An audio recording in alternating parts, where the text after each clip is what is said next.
There's a lot of decisions you have to make when you have a baby. And the one that I feel the most comfortable and safe making is using Huggies for our daughter, River. The new Huggies Skin Essentials are here. A brand new dermatologist-approved line of diapers, wipes, and pull-ups training pants are all designed with baby's sensitive skin in mind. Their wipes have 0 harsh ingredients for a great, gentle clean. The Skin Essentials diapers features the Skin Protect liner, which is what helps take care of the ick and stick that can cause rash. Their whole diaper helps protect against the top 2 causes of rash by managing moisture and runny mess. Pull-Up Skin Essentials has got your big kid covered too with a training pant that is ultra soft and breathable to help protect sensitive skin throughout potty training. Learn more at Huggies.com. Once again, head to Huggies.com to learn more.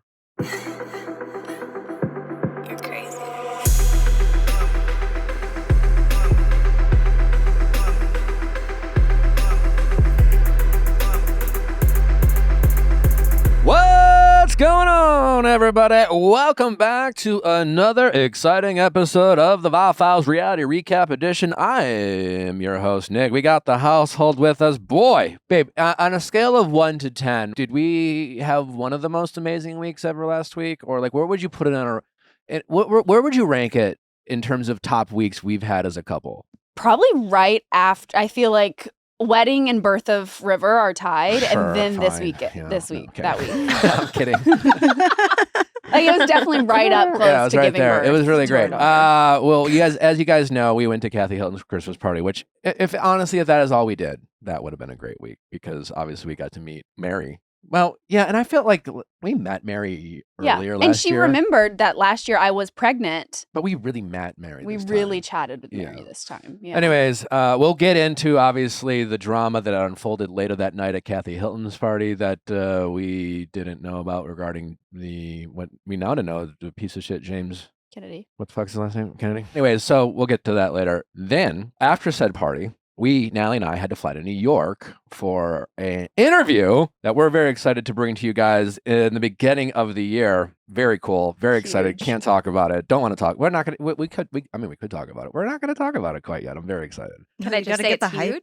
We can say it's Can we just say it's huge? It's big. It's big. It's huge. It's big for, we think it's big. Yeah. It's the boat blocking the Suez Canal big. Yeah. Yeah. Well, I don't know if you guys remember, last year we kicked off 2024 with a pretty big interview. That of Gypsy Rose right out of prison. Right out of prison. All I have to say is I'm dead.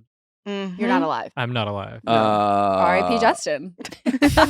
And we decided to go bigger this year. We decided to kick off 2025 even bigger than last year. Yes, we did. But it was our first time we have ever left River. It was a very that part sucked. Yeah, we've traveled with her everywhere. We've gone everywhere with her. We've been like, let's fly my mom in to help us. Like we figured out a way to have River with us everywhere. Now we had just gotten back from Thanksgiving. She had been struggling with getting over a double ear infection over Thanksgiving. So we were like, let's make this trip in and out. Let's fly my mom out to LA. And we left River at home with my mom for 36 hours, maybe. Yeah. We brought Derek. We brought Derek with us. So instead of River, we had Derek. So Derek was sitting on your lap on the plane. Yeah. Equally, He fit really nice into the strap-on carry-on. I just had Derek right on right on me. Just kind of carried him through. Great in the Duna. Yeah, it was great to have. Do you know what? Did you know what I found out about Derek? Did you guys not know this? I hope I can share this. We can kick it out of. He'll be editing this, I'm sure. Yeah, he'll be editing this. So, Derek, Tell us all of Derek's secrets. If you don't want this in your Derek's dad is a 9/11 survivor. Derek's dad was working at the World Trade Tower. Well, they talk to him more. I guess should get to know my employees better. Crazy. Anyway, so found that out spending time with Derek on the trip. But anyways, very cool interview. We did a real sit down. It was really cool. We got to go to this person's place. And we're excited to give it to you guys. January 8th, I think, right? The 8th, that Wednesday, going deeper. Damn, you took my punchline. I was going to say, did you go deeper? Oh, we went so deep. So deep. How deep did you go? Oh, my God. The deepest. Very excited. Anyways. How did you feel leaving River? Did you feel like I was really proud of us. Yeah. I was. It wasn't easy for us. I think we missed River more than she missed us, for sure. When we showed up home, thankfully we had Grandma. Grandma's been with us. She's been with River much of her life from the beginning. I was really proud of us. Did you ever have a moment where you guys felt like you were forgetting something? Because it's I feel like you're constantly having to take care of a baby, that it's to not have one for a couple of days, that it's What am I doing? Yeah, it was definitely like, it felt Free. odd for us to be free. Oh my God, he's in shackles. It felt odd for us to be like out and not be like, oh, we have to change a diaper, or oh, we need to like figure out her lunch. Like, just to, not have to work, like to know that she was being taken care I of could so just well. Get on the plane and raw dog it, just like stare. Literally, I was like, I Stare haven't into watched the a abyss. movie on Dog an it, airplane. I just, Oh my God, in forever. I just stood there and stared. It was awesome. It's great. Yeah. He was like, it's so nice to have nothing to do. Yeah. Truly, it was wild. Prepped for the interview, thought, I just stood there because I'm not much of a note taker. I just stared into the abyss. Mm-hmm. Yeah, Yeah. I'm sure. Yeah, People then- were. Natalie thought of some good questions. Of course, I did. Yep. On the plane. We took some edibles on the plane there, and Natalie popped up. She's like, I have a great question for this person. And this person, when she asked that question, you could tell They were like, they were like, that is a great question. And this is It a was. very thoughtful was. person. Mhm. Yeah. but no, it was. I'm definitely proud of us for. I think that's a huge. We put this moment under to, like, dream guest I was talking about category. leaving River, but yeah, for sure we can Oh. continue to talk about Oh, sorry. this. Yeah, I've moved on from leaving. No, I'm kidding. No, of course. He we moved on genuinely from is our like- She's daughter. fine. She's Remember good. when you were asking about the priorities? Yeah. Yeah. Interview ahead. This of will River, all make clearly. sense This in will- the future. Yeah, listen, we're trying to support and pay for her college. This is all part of the plan. Yeah. Hell yeah. We are. Yeah. So, anyways, it was very exciting. And then we came back, and then we went to Seth MacFarlane's Christmas party on Saturday, which was a lot of fun, legendary. Ran into Kristen Doty, Ooh, Mhm. love her. We did. Who, and we talked to her about the obviously very unfortunate situation that is, James Kennedy, yeah, the piece of shit that he is. yeah, really fuck that guy, honestly. For those of you who don't know, James Kennedy was arrested for domestic violence. The police reports are very disturbing. So law enforcement sources tell TMZ, which love that for law enforcement. They're like, you know what? We don't give a fuck. We're going to tell TMZ what this shitbag Yeah. did.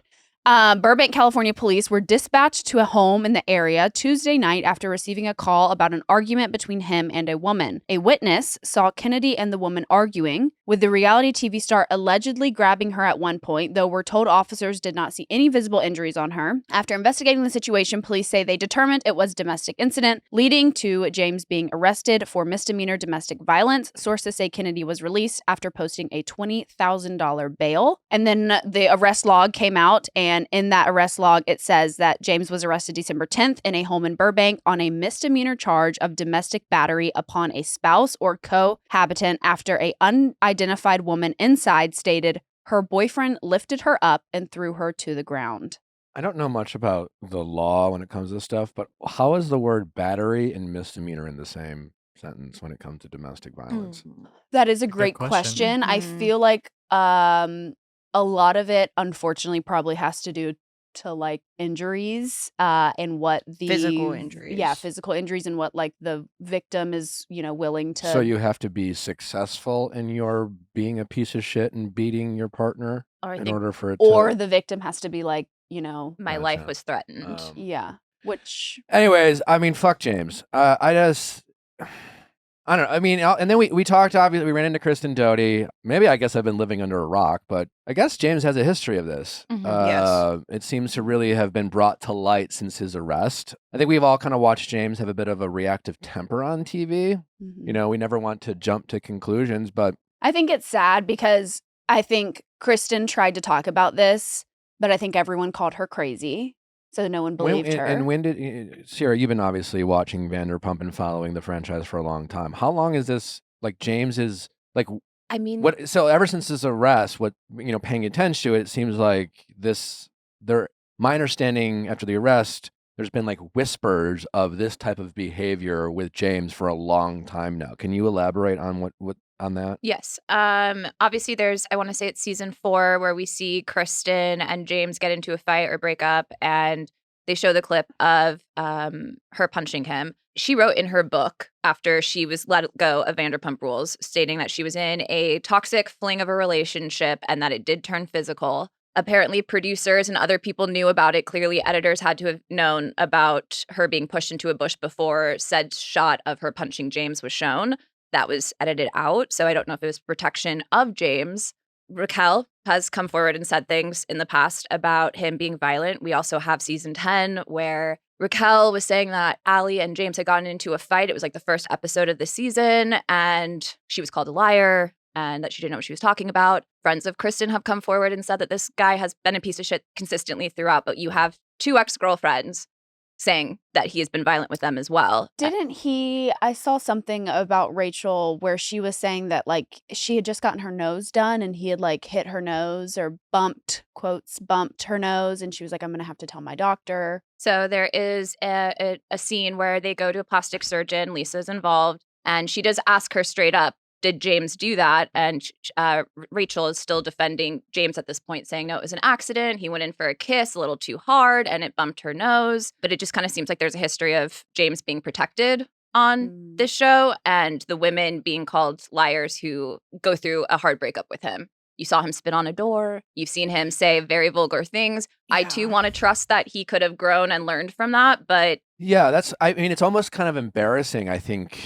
I mean, obviously, there's been a lot of pickup about our conversation that we had with Michael Rappaport. We saw James and Allie at Kathy's party. We talked to James and Allie. We talked to Allie a little bit more than James. And then obviously I told that anecdotal story about seeing James walk past me and yell and demand his friend hold his drink, which I thought was shocking and a bit like odd to treat your quote unquote friend that way. But we come to find that maybe this behavior escalated later that night. But it's embarrassing because we talked with Michael about James, and literally that night I remember talking with James about like, wow, you really you've Vanderpump's over, but you really elevated your career, and James really gave, especially like ever since Sandoval. And that was my introduction to Vanderpump, and obviously we've gone back and we recap and yada yada, and we've become really big fans of the franchise and the show. But James has really like taken Sandoval and been like seemingly the one guy willing to like quote unquote do the work to grow up, to elevate himself and to learn from his mistakes. And that's as much fun, all the fun that we have on the show. That's something I think this show really talks about in terms of like, listen, we all fuck up. We all have to take accountability and apologize, and there's room for growth if we all want to grow. And I think there was a level of, even talking to Michael, a level of like, good for James, but like, fuck this guy. I mean, if this is like really who he is, and honestly, I don't give a fuck if I don't want to hear substance abuse, blaming it on that. I don't care. This is a guy who's clearly had substance abuse problems. He has blamed his substance abuse on his reactive personality. He has chosen to go back to those substances and I don't, whether it's because of the substance abuse or the drinking or not, clearly this is a type of behavior that has been ongoing and recurring. And I don't have any fucking patience for any guy who lays a hand on any woman, period, whatsoever. I like, if you picked her up and threw her on the ground, you're a piece of shit, James. Fuck you. Amen. I hope he never works again. I hope his DJ career I believe he lost his residency in Vegas. Yes, fuck him. Let's go. Allie did post a Instagram story.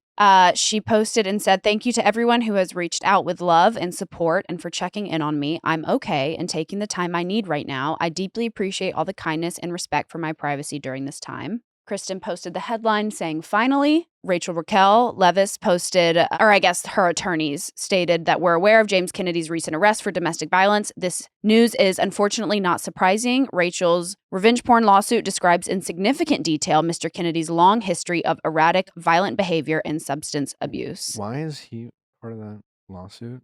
I think it's She's going after the show, so he's grouped into the show of it all. And I think she's saying that her mental state going into the relationship with Sandoval, that she wasn't I'll tell you what, if you're right about the fact that the show has footage of James laying a hand on Kristen and editing that out, like, fuck that. I mean, if that's... I think it's representative of the time that Vanderpump started in to where it ended in, where it's like you have just in the way that like Kristen was narrativized as crazy Kristen. It's just like, has Lisa Vanderpump said anything? Because I know Lisa has been a huge supporter of James Kennedy in protecting James. Yeah. Has she not? I have no. Lisa Vanderpump, you need to say something. You need to speak out. The fact that you haven't spoken out yet is embarrassing for you. There was also a story that Teddy Mellencamp and Tamra had shared about being in a car with them headed to Tom Tom for an after party, and that Allie and James got into it in the back seat and that the car had to pull over and that Teddy and Tamra got out of the car. Allie refuted it, saying that that wasn't true. But I'm like, there's just been so many instances where it's like you're hearing people being told that they're lying about a situation that clearly I is mean- indicative of his behavior. As someone who's been in a domestic abuse relationship, like there is so much manipulation involved where like you feel like you have to protect that person. So like I totally understand where, you know, in the moments Kristen or Rachel or Allie have felt like they needed to say like, no, that's not happening. No, like you're wrong, because they want to protect the person they love. They don't want to seem like, you know, that's their life or that's their reality, because, you know, for me at least, it was like embarrassing that I allowed a man to hit me. You Right. know, it was like,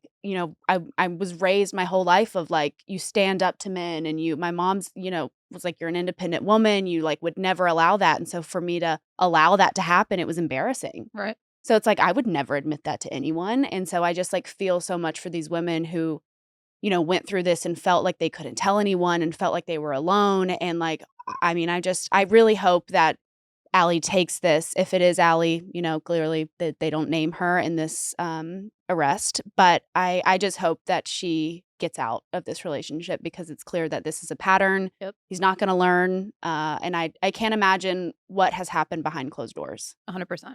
Yeah, we confirmed that Lisa hasn't said anything. She hasn't spoken out yet. That's Lisa, crazy. that's embarrassing. I feel like she was like, she couldn't stop talking about Sandoval, you know? I mean, regardless, though, like this is someone who is on some level of great power and influence when it comes to Vanderpump in general. She's obviously aware of all the behaviors that this cast is doing, both on and off camera. She is privy to a lot of the information that most people aren't. If all these rumors that you've talked about, like there's plenty of smoke. You're telling me that, like, what is Lisa covering up? You know, like what has Lisa been protecting and hiding? And for her to have had James's back this whole time and this come out, and for Lisa Vanderpump not to say anything, it's been how many days? 4 or 5, yeah. It's been almost a week. Has anyone else from Vanderpump spoken out besides? Nobody else Kristen. from like the immediate cast. We do have a source that came out and said that a neighbor caught wind of the spat, overreacted, and called 911, and that it was a misunderstanding. So Well, it that's the only clearly other- wasn't. No, that's overreacting if fucking Allie that's Exactly. tells- PR. No, Yeah. you read the police report. She Yeah. was scared. You know what I'm saying? Like 100%, yeah. in these situations, there's clearly a triggering event where the abuser reacts and does his shit and gets fucking big and scary. And in that moment, like that's like she was scared. And Like, if she someone wasn't, felt- like if you- police would have shown up and she would have said like it was a misunderstanding. We were arguing about whatever. Like she, you know, she fucking would have around. We told. could have said anything. The fact that they were called, it means like someone heard something where someone was scared for someone. There was legit worry. And then even to Nallie's point, time had passed, and then it's still at an escalated level. And, Yeah, and it took like arguing outside for neighbors to hear. Call the police. Police. We know it takes forever for police to show up. in LA forever. And then for that to have then escalated inside, it is, yeah, it's scary. It's fucked up. He is a piece of shit. I hope that You he, you ruined your entire career, James. Who does that? I mean, fuck, A man. piece of You're shit. just a piece Like- of shit. I did also, to answer your question earlier, Nick, I looked up the difference or a common difference between a felony and misdemeanor battery. And a lot of the times it's physical, significant injury or involving aggravating factors. So you like- actually have to hurt someone. Well, this is just a common difference between the two. Is Picking that up someone in body slang. I mean, that Yeah, is not unfortunately. enough. I mean, it's just another, to me, that just reads as another instance to make it harder for victims to like Get protection. get So, protection. yeah, it's just like, why bring it up if they're only going to get a misdemeanor? It almost feels like it's like, then you have to, I don't know. Anyway, it's a very sad situation. Our hearts go out to Allie. We wish her nothing but the best. Yeah, we just want to support her and get her through this, and hopefully she chooses peace and happiness. and also support just all the other women that he has done this to, because I'm sure this is like re-triggering for them to now like have. But the this play people out in around media. this fucking guy who are actually hanging out with him and know this guy, who call him like a friend, like why is this, if this has been going on, you know? I think yeah. Rachel Levis also posted saying the amount of times I convinced myself that the abuse I endured by James Kennedy was a misunderstanding is sickening.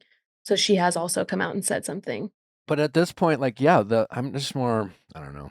There's this people part of this Vanderpump world who clearly have been looking the other way, Mhm. who know James. I don't know how you get to any other conclusion. 100%. I think that it's one thing to try to make excuses for somebody, but like a repeat offender. And I think, like, again, I went to Lisa Vanderpump's house once when I did her podcast a long time ago when she had a podcast for a second. and she was very great. She wasn't very nice. And when I left, James came in. Like, I don't know. I think he was just like, they're very close. Like, Lisa looks after James. James was best friends with her son for the longest time. I don't know how that She still said James stands. is like one of her sons. Yeah. She said that before. So the fact that she hasn't said anything matters and is a Mhm. reflection on Lisa. It's embarrassing, Lisa. Do better. Clearly, it will be hard to transition from that into our headlines. So We could just transition right into Tom Sandoval.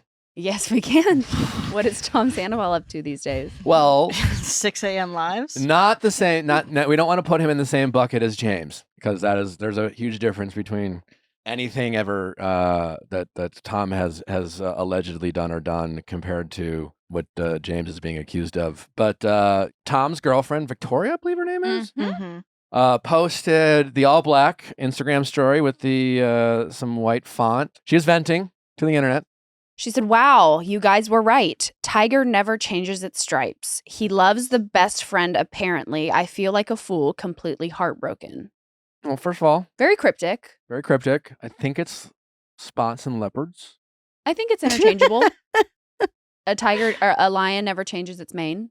You know, lots of animals have Lots of notable animals. markings in the Things same that- way that Tom Zebra Sandoval has a never changes its notative stripes. I marketing feel as like of a you could- cheater. Lisa will always interchangeable. defend James Kennedy, you know? Mhm. Yeah. Kind of like that. Something like Yeah. that. So what do we know, like what happened or what, like where is this coming from? She just posted a cryptic story and obviously insinuating to the idea that Tom has also cheated on her. I woke up this morning to a clip of Tom's live where he's just not saying 6 a word. a.m. 6 6 a.m. a.m. live Tom's is on a live. insane. Clearly not from having gotten up for a good night's sleep. No. Yes, we know he Uh, loves to stay up all night. yeah. So He probably has a podcast to do today that he was staying up for. And I'll watch that too.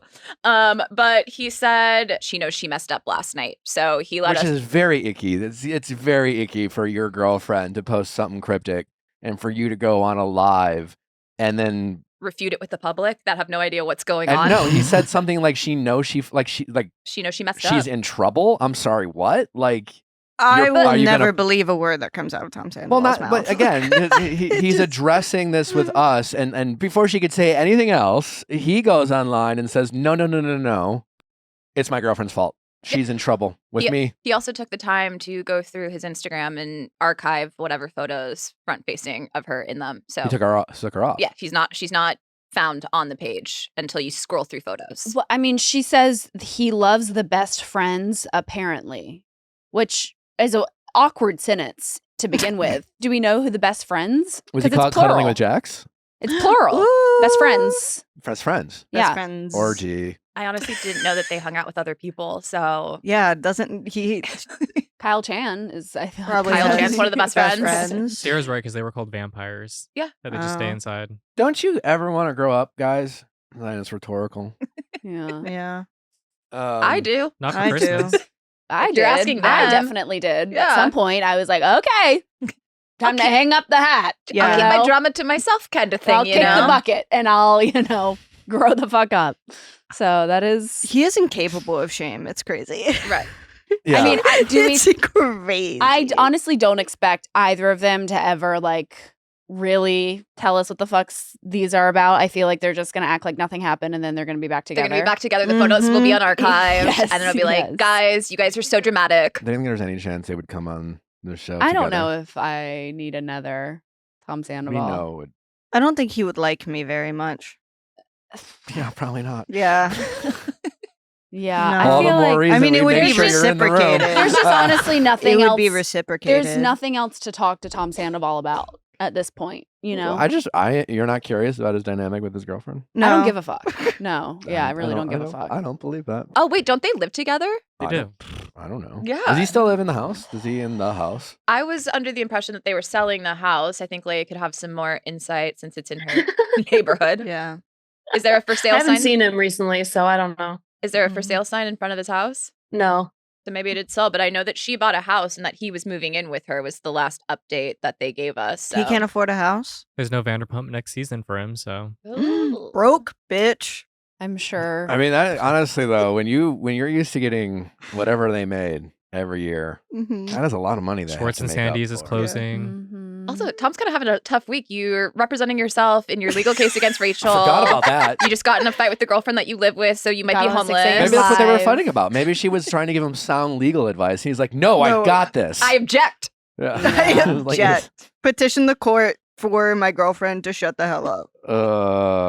Did you guys boy. see the drones in San Diego? I There's- see. I mean, I've not seen him in San Diego. I've Are seen they him in in San New Diego Jersey. now? I saw that they were in San Diego, but They're in Jersey. well, maybe there are multiple spots. Oh my gosh. There are lots of Who drones. is working these drones? We don't know. We That's a don't. great mystery. Good.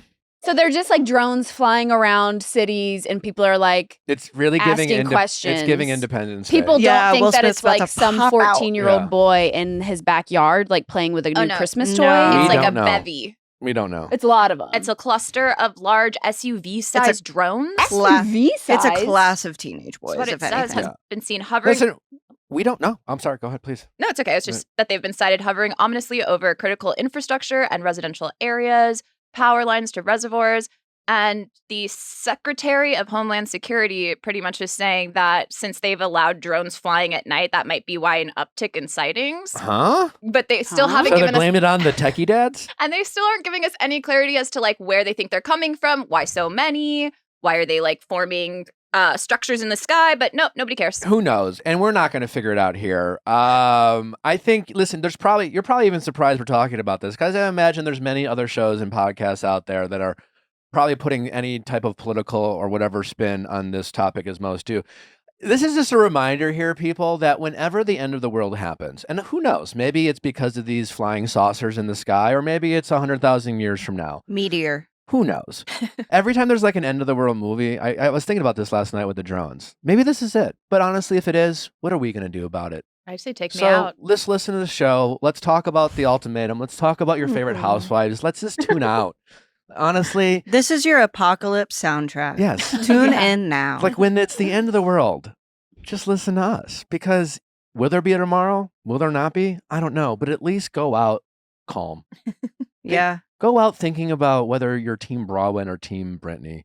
Like, not whether, like, you're not going to stop the asteroid. Like, honestly, I would prefer asteroid to drone. if the aliens are smart enough to be here with drones, what are we going to do about it? I also did confirm they've been spotted in San Diego as Oh. well. I just like there's just so much fear brewing around in our world today. Yeah. People just spewing fear here and there and telling you to be afraid of this and tell you to be afraid of that. We're here to tell you not to be afraid and just listen to us. Be not Be not afraid.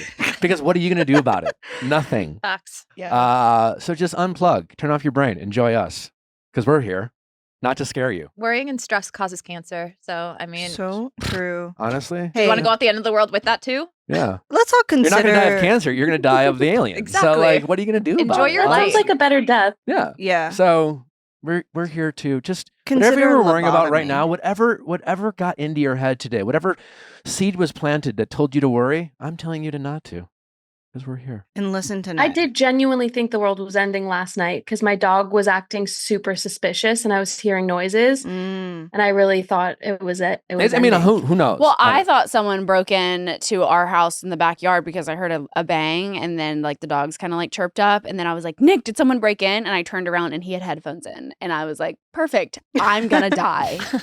It was our neighbor on our ladder. It was our neighbor on the ladder. Well, listen. I think the point still stands. Why enjoy your last remaining moments in this universe listening to people on a podcast telling you to be scared? Yeah. Yeah. No. And these last remaining moments, you You need to wanna decide listen whether it was to Brawin or Brittany who was right Yes. or wrong. Selena Gomez Yes. is engaged. Selena Gomez is engaged. She's what? Selena Gomez is engaged. Wow, you really just stole that thunder right there. Sorry. Natalie had that teed up perfectly. We can start yes, over it again. is. Yep. Selena Oh. Gomez is engaged to Yay! Benny Blanco. Yay! And it, people are having some questions, mainly because it looked like he proposed on a set. There also was Taco Bell laying around perfectly like staged with the branding Let's facing the go. camera. So they're like, is it an ad for Taco Bell? Were you on set for a Taco Bell commercial? Did Taco Bell Is she really not engaged? she really got engaged? She with a really Busted mar- the ring. So that we're Mhm. not confused about that. No. It's just like, why is there Taco Bell? Two And, birds, like, one stone. I love it. Yeah. Also, I think a lot of people are pissed off because We're mad at she Jesus She got a Christ. Can we have marquee- woman live? she got a marquee No. diamond as her engagement ring. Is that bad? It's like a diamond type of shape. She's a billionaire. And no, but it's like that was a very I think the women who wanted the marquee diamond are now like, you made it mainstream. Like she made it the new oval, which Hailey Bieber made oval. Oh, you guys shut And the fuck up. people are now, like, shut the mad fuck up. because Selena she Gomez is is now the named- queen. Stole your diamond I'm shape. sorry. Shut up. Selena Gomez is not allowed to have taste during No, her engagement. she's not. She's I don't- supposed to get something she doesn't like out of fear of making that thing mainstream. Yeah, I don't think you understand. Anytime Selena Gomez is the queen of literally doing nothing and then everyone being like, Pissed you're off. awful. Okay, We no, that- hate you. I want to clarify too. The marquee diamond is a reference to her song "Good for You," where she says, "I'm a marquee diamond." So that's why. So she's been on it. It was an homage to like her music history and like what she wants and how she sees herself. So Because it's like he a beautiful listens thing. to Yeah. her. Exactly. Yeah. I will defend Selena Gomez until the day So let I me die. get this straight. Let me get this straight. There's a bunch of ladies out there who are up in arms because they're upset that Selena Gomez took their super secret idea and made it popular. Super secret idea Well, of she the hasn't made it famous popular yet diamond. because it just happened. But as soon as Hailey Bieber posted her massive, gigantic oval Sure. ring, Right, then that right, was right. like oval is still to this day like the most Right. common Right. shape. But for all the people who like made it popular, it's just like here's a perfect example. We named our daughter River. You may or not have heard that. And when we came up with River's name, we were like, oh, that's pretty cool.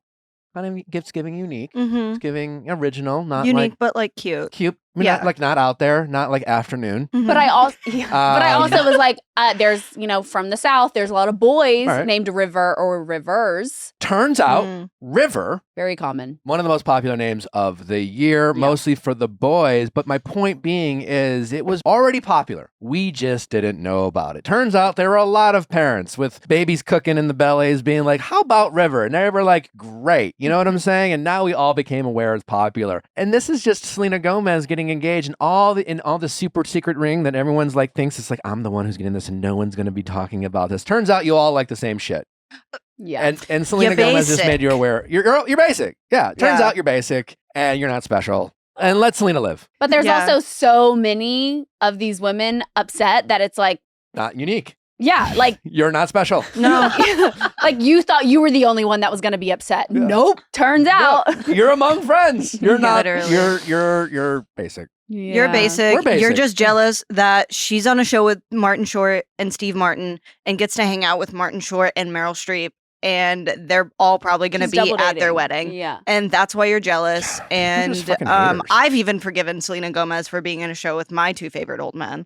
And if I can do that, then you guys can shut the fuck up. There's also like 25 different like diamond cuts, and there's about 5 that are prevalent and 15 undiscovered. It's like, if you want to be different today, bitch, get around. Get around, because no one has around these days. say So, that. I do. there you go. There you go. be like Leia. Be different. Yeah. There's triangle. Never seen a triangle one before. Go on. Me You either, know. actually. Maybe That's my point. go gender neutral. Get a band. Woo. Get a colored diamond. Ooh. But you're also upset that like the most followed person on Instagram posts their engagement ring when they get proposed to, and it's like, oh, she stole my like from who? Who did she take your thunder from?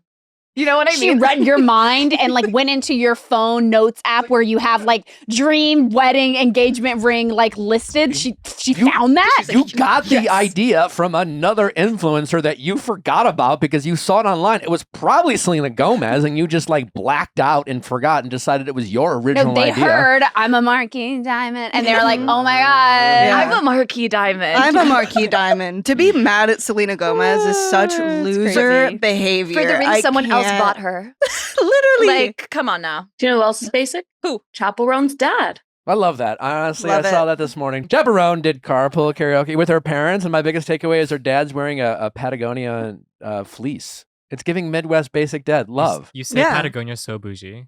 Say it. He says he I pronounces don't- like every letter. Patagonia. Patagonia. How I'm pronouncing it is I start it because I think I know how it's said, and then I just kind of mumble through the rest. It's like Patagonia. I feel like he went to Dick's Sporting Goods and like Mhm. he bought this jacket along with some like other random man shit. Yeah, and Chapel's like, hey, Dad, we're going to go do car karaoke. And he just grabbed the old reliable fleece, zipped it up, got in the car. He could go to Costco and fit right in. Her whole family is normal. Yeah. I'll never forget during COVID when Chapel was released from her record label, she worked at a Starbucks I did not know in the that. Midwest. She's Like, just She's like me. immediately my favorite celebrity. She's just like me. She is just like you. Did Yeah. y'all work together?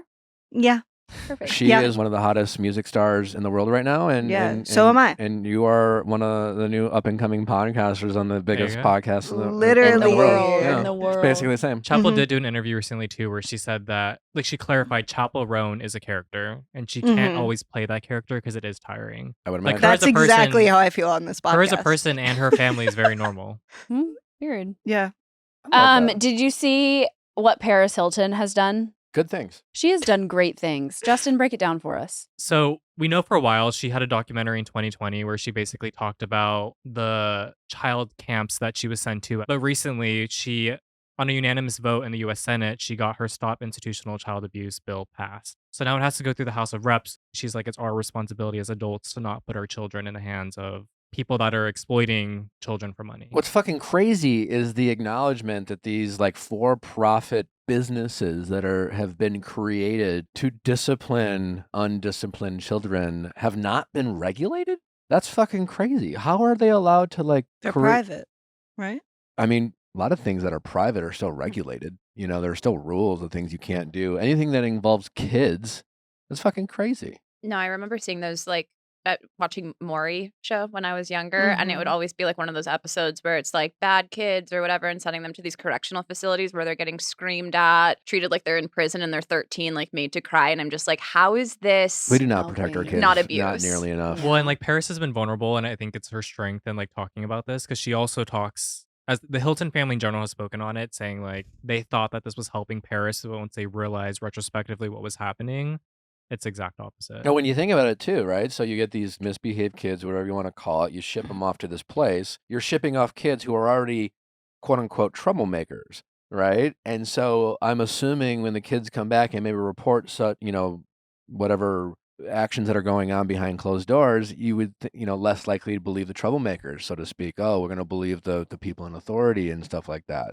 Mm-hmm. It's fucked. Good for Paris, man. Good for Just Paris. makes you want to like hug your babies and like Yeah. protect them at Mhm. all costs. Same Uh, thing with the whole like we don't need to get into it because it's been talked about everywhere. But the nurse Hannah Bill. Yeah, I I've been don't know her following last name, that. but the girl who like started the 17 diapers trend, and like hers was about leaving 17 diapers around because I think she was probably lazy, and us mothers being like, you're not alone. Here's my take on 17 diapers. I did this. Like, and she, has been, there's people that are looking into all her videos where she's just like denied her kid food. She's said like, it's 30 degrees. He needs a jacket, but I can't afford this $35 jacket. Then her next video is trying the $50 sandwich from Subway and then saying that she doesn't change his diapers when he pees because, diapers are expensive, and then And there's posting some here's a stuff about the father. the video of him flinching. It's just Lazy like father, yeah. seeing stuff like that is just so heartbreaking, and it's like I just can't. I mean, And people I who- think if you have 17 dirty diapers lying around, I think it's safe to say someone's not helping out. Someone's definitely not helping out. Protect the kids. Protect the kids. Really quick, I just opened Instagram and I see that Luigi, assassin who killed the CEO of United Healthcare, his grandmother left family members millions with the stipulation so long that they didn't commit crimes. Someone's not getting So, his inheritance. Looks like he won't be getting his millions. But he probably couldn't use them anyways while being in prison. I think it's a real sad story about this guy. Obviously, it's a mental health issue. We talked about it a lot with Michael Rappaport Yeah. in last week's episode. Anyway, that does it for household headlines. Though, let's we can getting into the ultimatum now. We have a great show lined up for you. We got Zaina from the Ultimatum calling in just a bit. Heidi Gardner from SNL joins us as well to get into all things Bravo. She's a big Bravo fan. She is. Plus, she's crushing life on SNL. We're excited to have her on. Before we get to the rest of our show, just know that we have an excellent, exciting, amazing Going Deeper, the iconic, the one and only, Mary is geeking out. Yes. Meredith Marks is with us Oh my in God. studio tomorrow for Going Deeper. It's going to be an incredible episode. I don't even know what to expect. Dispelling all the rumors and the nastiness about what you've heard about her. It's going to be great. Can't wait. What didn't we get to talk about on Household Headlines that we'll talk about on Pop Extra behind Viall Files Plus this week? We have Madonna resharing AI-generated photos of her and the Pope. Yes. Tesla's Optimus robots are learning to walk down slopes. Craig and Austin opened their new restaurant, by the way. And then we have Miss Patricia posting a TikTok of her cane tour that she does not have to use. Wow. Well, that and so much more. That'll be on Friday on Pop Extra. All right. Vibes versus stats. This Vibes versus Stats segment of the Viall Files is brought to you by Wonderful Pistachios. Wonderful Pistachios with no shells come in a variety of flavors, including chili roasted, honey roasted, sea salt and vinegar, smoky barbecue, sea salt and pepper, jalapeno lime, and the newest seasonal limited time edition, sweet cinnamon, with a wide range of flavors. There's a Wonderful Pistachios product for everyone. They're perfect for your game time gatherings or for taking with you on the go. Visit wonderfulpistachios.com to learn more. Ooh. Did we win? Did we lose? What's happening? We did, 50-50. Steelers always. lost. So, Didn't we pick that for you? yeah, but I just really wanted emotional support in that moment, and obviously I needed it. So, sorry, but thank you for the support. Of course. They didn't do well, Mary. No, They didn't do well at all. they didn't. Pour a little salt on that wound. I I was mean, rooting for 'em. it's. I know I picked the Eagles, but I was in my Yeah, heart you don't rooting- want any NFC team to win. I don't. right No, now, I was So, I was personally rooting for the Steelers. but Yeah, they, and, they couldn't do it. no, they couldn't. And let's not talk about that anymore. The Bengals won, which is good. Joe Burrow needed this. Yes, So after shout his out. house burglary. Shout out. So Vibes winning that. So you picked the Titans to round some things out. So you lose that We one. went 1-1. We're 1-1. So Okay. vibes are at 9-17. Perfect. And stats are at 14-12. Okay. So Okay. We're right on your tail. we're honestly. right on your Right tail. on our tail. Crazier things have happened. Thank you, Wonderful Pistachios, for sponsoring this segment of the Viall Files. Visit wonderfulpistachios.com to learn more. Finding the perfect gift can be pretty overwhelming. You always want to make sure you're giving gifts that people actually want. Quince is the perfect spot for timeless gifts made from premium materials. Quince offers luxury clothing, home goods, and accessories at more affordable prices by cutting out the middleman with options like their cashmere sweater or leather jacket. You'll stay cozy all autumn. Also, Quince basics are incredible. Sweaters, overshirts, cardigans, whatever it is you need for the changing seasons, you can be certain that Quince has it with premium feel. We absolutely love Quince here in our household. Everything they have is well made. There's so much fast fashion out there. There's so many pieces that you just go to one store, then you go to the other. They all look the same. With Quince, you truly find some incredible pieces. They're lifetime pieces that you will always love. Some of our favorites are Quince's iconic Mongolian cashmere sweater, their super soft fleece sweatpants, Italian wool tailored coat, and their packable puffer jacket. Quince only works with factories that use safe, ethical, and responsible manufacturing practices along with premium fabrics and finishes. Give luxury this holiday season without the luxury price tag. Go to quince.com/VIALL for 365-day returns plus free shipping on your order. That's QUINCE.com/VIALL to get free shipping and 365-day returns. Quince.com/VIALL. With all the hustle and bustle of the holidays, it can be hard to remember to take care of yourself, especially when it comes to your skin. Skin changes over time, and it can be so overwhelming to figure out the right products for your skin, and that's where Apostrophe comes in. Apostrophe is an online platform that connects you with an expert dermatology team to get customized acne treatment for your unique skin. It's especially hard, obviously, in this day and age with just so many people pushing their favorite products that work for them and their skin, but everyone's skin is different, so Apostrophe is so helpful to figure out what's going to work for you. Through Apostrophe, you can get access to oral and topical medications that use clinically proven ingredients to help clear acne. Simply fill out an online consultation about your skin goals and medical history, then snap a few selfies, and a dermatology provider will create a customized treatment plan just for you. Apostrophe offers access to prescription treatments of all types of acne, from hormonal acne to facial acne to even back, chest, and butt acne. Treat breakouts from head to toe. Stop waiting forever to get into the dermatologist and get the customized treatment you've been waiting for. We have a special deal for our audience. Get your first visit for only $5 at apostrophe.com/VIALL when you use our code VIALL. That's a savings of $15. This code is only available for our listeners. To get started, just go to apostrophe.com/VIALL and click Get Started. Then use our code VIALL at sign up and you'll get your first visit for only $5. Thank you, Apostrophe, for sponsoring this episode. Okay, the ultimatum. Who is your least favorite? Scotty and JR. Yeah. For Yeah. sure. Okay. JR needs to be humbled. Like, he thinks he is the hottest shit to ever walk planet Earth. And he's definitely handsome. He's attractive. Sure. As soon as he opens his mouth, he's the ugliest human being I've ever seen. He's Yeah. the worst personality I think I've ever seen on a television show. Wow. The amount of delusion I wouldn't coming disagree. from him. I mean, so does Scotty. but, Yeah. Yeah. Scotty's terrifying. I would take JR over Scotty, though. Scotty, JR is just I obsessed wouldn't. with himself. And I feel like JR is not going to gaslight and manipulate you the way Scotty is going I to. couldn't I agree. yeah, I I couldn't think they're disagree more. I both- think in terms of who's more dangerous, I think JR is more dangerous than Scotty. Scotty, like, he definitely is giving problematic and a little reactive, but he's also like, Scotty reminds me of those guys, or like, you know, even watching this show, it's just like, I always try, especially when it comes to reality TV, because obviously we love to jump to conclusions and make, like, you know, really sharp reactions, but like, it is reality TV, everything's heightened. When I see these moments, I do like to remind myself that, like, at our worst, we've all been these people, versions of these people. We just have. We've been manipulative, we've been reactive, you know, when it's caught on, we have. If we're all being honest with ourselves, we've all demonstrated certain behaviors that all of these people on these shows have demonstrated. That being said, yeah, no, I think Scotty reminds me of the guy who really wants to be like, Scotty gives a shit about being a good boyfriend, but he's so reactive and so insecure. Mm-hmm. I feel like him and Aria got together because, like, and she mentioned this, like, she talked about bad boyfriends before Scotty. Mm-hmm. And it seems like she met Scotty at a time where she was like fuckboy after fuckboy, situationship after situationship. And then here she met this guy who was very intentional and very much like, I'll show up.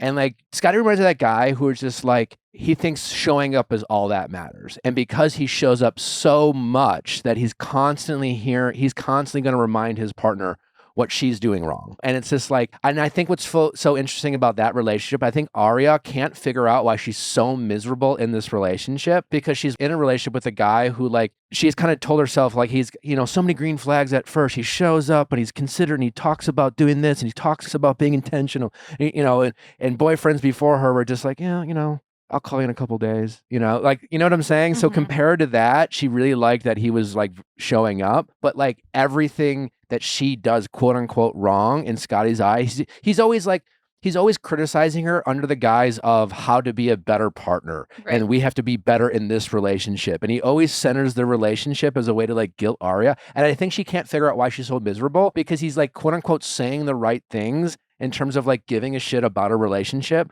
But he's so fucking like, he just puts her down and constantly belittles her and tells her what she's doing wrong. That, you know what I'm saying? Like, where like you've been in these relationships where it's just like, he says, you know, but he cares because he cares about us and he cares about the relationship, but he's always just like nitpicking and fucking just. Because she cried about that, right? And she was saying that, like, I feel like no matter how much work I put forward, you only acknowledge or tell me the things that I'm doing wrong. And it's like, that is probably one of the most irritating people to be in a relationship with. I do think Scotty, though, to why I disagree with you, is I think eventually he at least is willing to apologize. Scotty will apologize. I think he I can don't think at all he apologizes. You know, he hasn't He said, literally I'm sorry does not once. apologize ever. He explains why he's He right. apologized on when we interviewed him because Yeah. he had watched it back and he had probably had conversations with Aria in real life. I don't think he gives a fuck about her or anyone. I think he is, to watch. I don't know him in real life. He could be great in real life. To watch, he is scary. Maybe. I mean, for JR just to me seems so disconnected and delusional where he But you can clock that a lot easier. I think that's what I mean by Scotty puts up a way better front than JR does. JR, like, pretty immediately, you're like, okay. Scotty can explain his behavior. JR doesn't feel like he needs to. Yeah, the way Scotty explains his behavior, though, is very like, no, like the way that you see it is wrong. Let me give you the actual, and it's just like a completely different off-topic reason as to why he's doing something. And so it's like no one's right about him. Yeah, Scotty always does that. It's like he doesn't. That's right. He does. He's like, yeah. I mean, I did that, but I did that because blah blah blah blah blah blah blah. Or like, context. He always keeps up bringing up context that's Yeah. not Yeah. shown, and It's it's like the context is that, like, Arya always sees that I'm like could be doing something better. I could, and there are a lot of things I could be doing better. But But in I this didn't one because- single yeah. instance, Yeah. it's just like, dude, You're- shut up. Yeah, And at least humility. JR isn't saying much. You know, I would take like JR evil just gives me quiet the- versus like shut the hell up. yeah, maybe JR. Just something about JR just gives me weird. He has problematic- religious trauma. And JR doesn't take responsibility either in a completely different way. Like his excuses being like, I am committed to this experiment or whatever it may be. It's like, homeboy, I don't know that you and your person, you and Zaina, had an agreement to this level. That's also, and I think everyone, I hate when people do this, but I'm going to do it right now. I think everyone watching can agree that, like, we don't give a fuck if you're like taking the experiment seriously. It's like Yeah. that, like We're they suspending keep our saying disbelief this. for television. Yeah, like they keep saying this as if it's like some sort of excuse to get out of bad behavior. It's like, well, I am taking this experiment seriously. And like, I'm trying to like get the most out of this experiment. And it's like, this is your girlfriend of 3 fucking years. Yeah. It's Is that weird. Huh? is that the Ultimatum's version of The Bachelor? Like, he's not here for the right reasons. But to Natalie's point, it's like there's embracing the experience and Yeah. there's being JR. Yeah, Caleb You know? took the And I think experience that's seriously. I think that's the Yes. part Yeah. that bothers me about JR so much compared to Sandy. It's just maybe like Sandy's faking accountability. I don't know, but with JR, it's just like he seems to believe his delusion about like the seriousness of this experiment. It's like with JR, he seems to have this like blank look on his face where he seems to be incapable of understanding anyone's point of view but his. At least Sandy seems to be able to fake empathy. I don't know. Sandy at that table, Sandy at the changeover. I don't know. Maybe I'm just blinded by my disdain for JR. Hold on. These were 2 completely different people. When we had Sandy at the changeover being like, Nick, he tormented me. He neglected me. Oh. He disrespected me. He attacked me. He loved bombed me. Like the longest list of terrible things someone can do to you. Yeah. And then like they're right back at home and she's hugging him. She's Kissing. Like, Wait. that's not someone who's Tormented? Sorry, I'm not hugging the man who's tormented me for 3 weeks. Yeah. Crying in bed, looking at their dog, but being like, there's something I have to tell you. Like, It's like that was insane to me. wild. I did think it was funny how she's like sobbing, crying. I don't know if anyone else caught this, but JR goes to like reach for his handkerchief to give to her, and Nick clocks that he's like doing that, and he gets it out faster and hands it to her. And the look on JR's face that he couldn't give her that tissue before Nick could, it was like someone kicked his dog. I want to see what Nick's ex-girlfriends look like. Yeah. Because their relationship just gives Sandy's the hottest girl he's ever dated. And their relationship gives that both Nick and Sandy are on the same page. And that is that Sandy can do better than Nick, and Nick's never done better than Sandy. That's how they both kind of operate this relationship. So his insecurities just like I- pop out, But bring out she's- the worst in Well, him. that, but she's also like their whole relationship is what Nick needs to do better. Like Yeah. their whole Mm. relationship is about Nick stepping up and proving his love to Sandy. And there's either we're missing something from editing or whatever, but like Nick clearly seems to have his issues, but like the amount of apologizing Nick has to do mm-hmm. for whatever Sandy's doing, her ability to gaslight him is shocking. Yeah. Yeah. Like in a way that I've never, it's like no matter what, it's just like eventually he's apologizing for something she did. Like I need him to stick to whatever it is that he believes. It's like he is passionate about something, and then 5 seconds later he's like, I'm sorry, I shouldn't have said that, I shouldn't have done this. And it's like, well, okay, but what?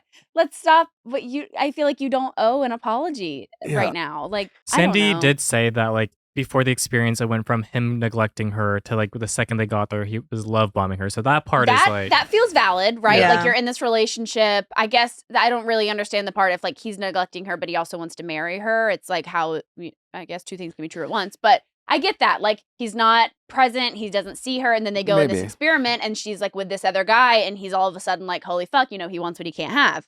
Totally understand that. That's possible, but again, all we've seen this season is her figure out a way to blame him for her shit. So like I don't know what to trust in terms of what the relationship was prior to this experiment. They have not been clear on what is the attacking, what is the tormenting, what has he been doing? Because if it's just texting you and calling you, While he's having a mental breakdown because he misses you. Yeah. That seemed to be the only thing I'm referring to is his quote unquote behavior during the experiment when she was a floor above you, sleeping in a bed with another fucking guy.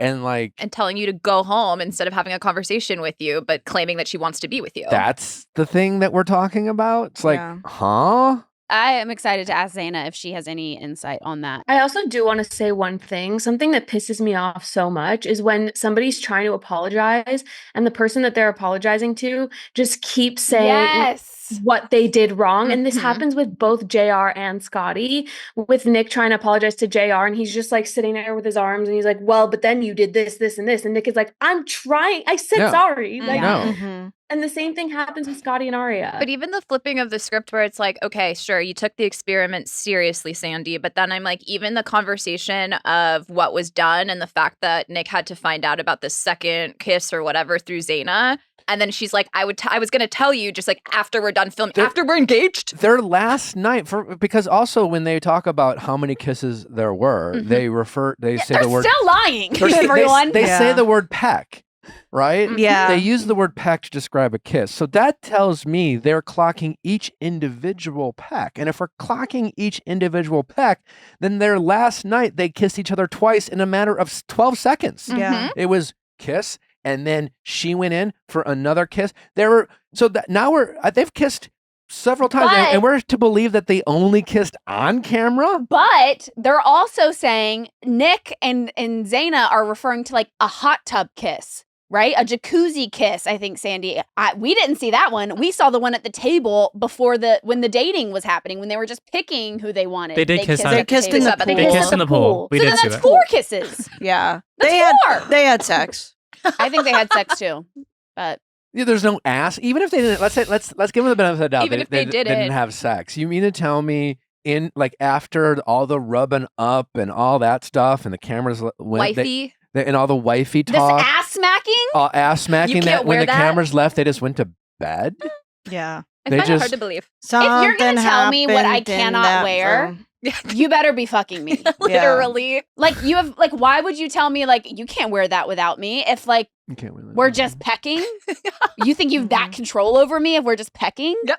Bizarre. T. Yeah. No, they're. And if you're going to lie about how many times that you kissed or pecked, what else would you lie about? Also, the audacity to lie when you have kissed multiple times in front of cameras on a show that everyone will see. It's like at least Is- just say you don't know. It's like Yeah. how many times? Honestly, can't remember. I do not recall. Because giving a number and then being wrong about that number. God. Also, tidbit, Love is Blind. Same show. Take note because they had security cameras in the rooms, so we got to see the stuff that the conversations that happened when cameras weren't there. Why don't you do that for Love is Blind? I think Sandy loves. I think they made a creative choice. Yeah. They added that. Is that new? No, my understanding is, for whatever reason they do that for the Ultimatum, and for whatever reason they don't do it for Love is Blind. I don't. Apparently, I don't. There's a reason. Oof. I don't agree with the reason. Same. But that is a creative choice. I was gonna say I think Sandy loves Nick and just doesn't want to hurt him, so she's withholding the truth, Mm. which is What do you mean wrong. she lo- Which is what- wrong. But- What do you mean loves him?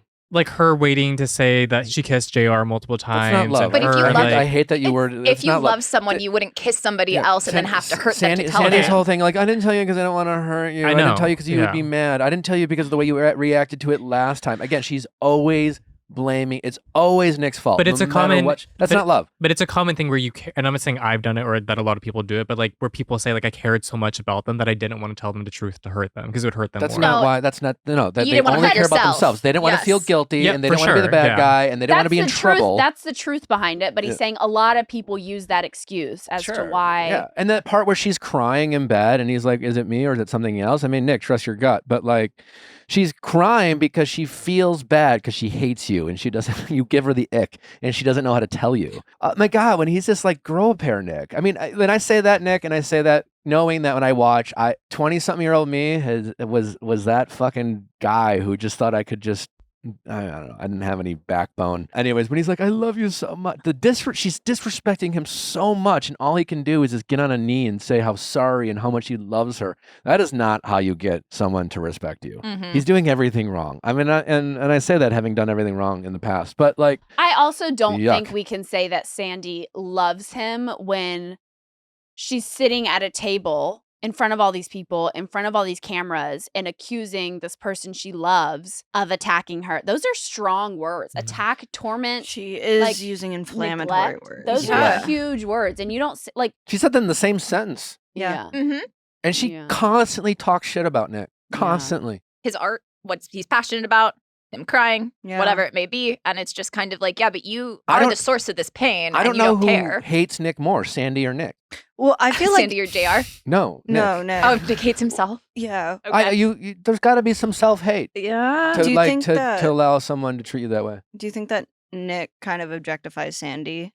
No more than Sandy objectifies herself. Yeah, but do you think that's the core of a lot of the of a lot of the issues of like he's seeing her more as like Definitely no a more than JR prize. is seeing her. Yeah, I don't which I know. don't think it's specifically Nick, but it's like he's like trying to win this thing and prove that he can have someone as beautiful as Sandy. And by doing that, he's just breaking himself down. And this is not a criticism to Sandy, but I also do feel like when it's like leading with sexuality or being like, I'm Scorpio, so I'm good in bed. Like it's like kind of like, what do you think that that's implying? Yeah, to how you wanna be treated? I don't mean this as having anything to do with Sandy. I'm just thinking of like how Nick views Sandy and how that like ends up reflecting on the way he treats himself in order to obtain Sandy Well, I don't think Nick, versus I like think, actually caring I about think her. Nick's convinced himself that he like likes Sandy's personality and loves her heart. You know what I'm saying? Like I don't think he's aware that. And again, who knows? We know so little about their actual relationship, Yeah. but everything we're seeing about their relationship gives that like there's not a lot of respect going on there, and that she acts like she's out of his league, and he acts like he's out of her league. Let's ask Zaina about it. Yeah. Zaina is here. Oh, I'm ready. Let's bring her up. Let's give her. All Let's right. let's get Zaina's thoughts and feelings on this whole. Yeah, let's go. Hi. Hi, how are you? I'm doing pretty okay. Well, you're easily you're my favorite person on this show by a mile. Definitely. Mine as well, yes. By a mile. you. You're great in a sea of people who are not. Anyways, how has this whole experience been for you? I just want to say thank God for my therapist, because if it wasn't for her, I don't know how I would be as sane as I am today. But the overall experience was just like really crazy because I went all in. I was ready to, do the experiment with JR and see where we could go. But I was also very adamant about what I needed. And I was just, met with a lot of lies from all Yeah. angles. Yeah. Can we talk about All In for a second? Because watching this whole show, and Natalie referenced this early before you jumped on, when JR or anyone else on the show talks about how serious they're taking this experience or how all in they are, my problem as a viewer, I'm watching this and I'm like saying, great for taking, you got to embrace the experience. I'm all for that. But like, where did you, I guess I'm curious, the conversations that you and JR had prior to going into this experiment? Because I'm thinking, you should be able to embrace this experiment and get the most out of it that the experiment brings you, and still be able to respect your partner that you came into the show with. The way JR talked about like Sandy as if like she was literally his wife. And I'm just curious for you, like, what were your expectations going into the show? And you seem like you embraced the experiment as well. At the same time, you were able to respect JR and yourself. How did you see it? Before we did the experiment, like first and foremost, I was a little hesitant because I was just like nervous about it. It's like, all right, we're putting ourselves out there. And he reassured me that our relationship had a strong enough foundation to withstand the experiment. And he didn't want to go through like any like boundaries and things like that. But I left that with, we would still have mutual respect. Like if you love me as deeply as you say you love me, you can go through this experiment and still respect me bare minimum. Mm-hmm. So the JR that you guys see during dating week, dating Sandy, I've never met him. My friends and family watching this who have actually spent time with him, jaw to the ground. We're like, who is this person that he decided to be for the sake of this experiment? The way he was with Sandy was honestly like kind of the way he was with me in our honeymoon phase, like minus like the overly sexualization. Like that is crazy. And I've never heard any of those things come out of his mouth before. But like the flattery, the lovey-dovey, physical touch, you're the best one dressed here. I've never been as vulnerable as anyone else before. Like he said all of those same things to me. So the fact that he was doing all of that while it was being filmed in 4K and never came clean to me is like absolutely ridiculous. Like I found out about everything watching it back with y'all. That's crazy. So he never came clean about, I think we just counted. I think we as the viewer saw at least 4 kisses on screen. And you just watched that back. He never admitted to how many or what they did. Never. Or even the way he was acting, like what he was saying, like none of that. Like I found out about the kiss at the changeover. Right. Like I tried my best to hold my composure, but when I tell you I was like steaming because it's after girls' night with Sandy, I'm like, what the heck? We're all like, what's going on? He never said anything about it. And he also downplayed it. He said he wasn't attracted to Sandy. He said it was just a peck. She initiated it. It was just 2. So in my head, I'm thinking like, okay, like she just leaned in for a kiss. That's it. Like, I'm not seeing what all the other viewers are watching to see the drastic difference between like their connection and then like ours. And you're probably thinking there's no way he's gonna lie about this because it's all on camera anyways. He's not that stupid. Okay, at that. In 4K. Yeah.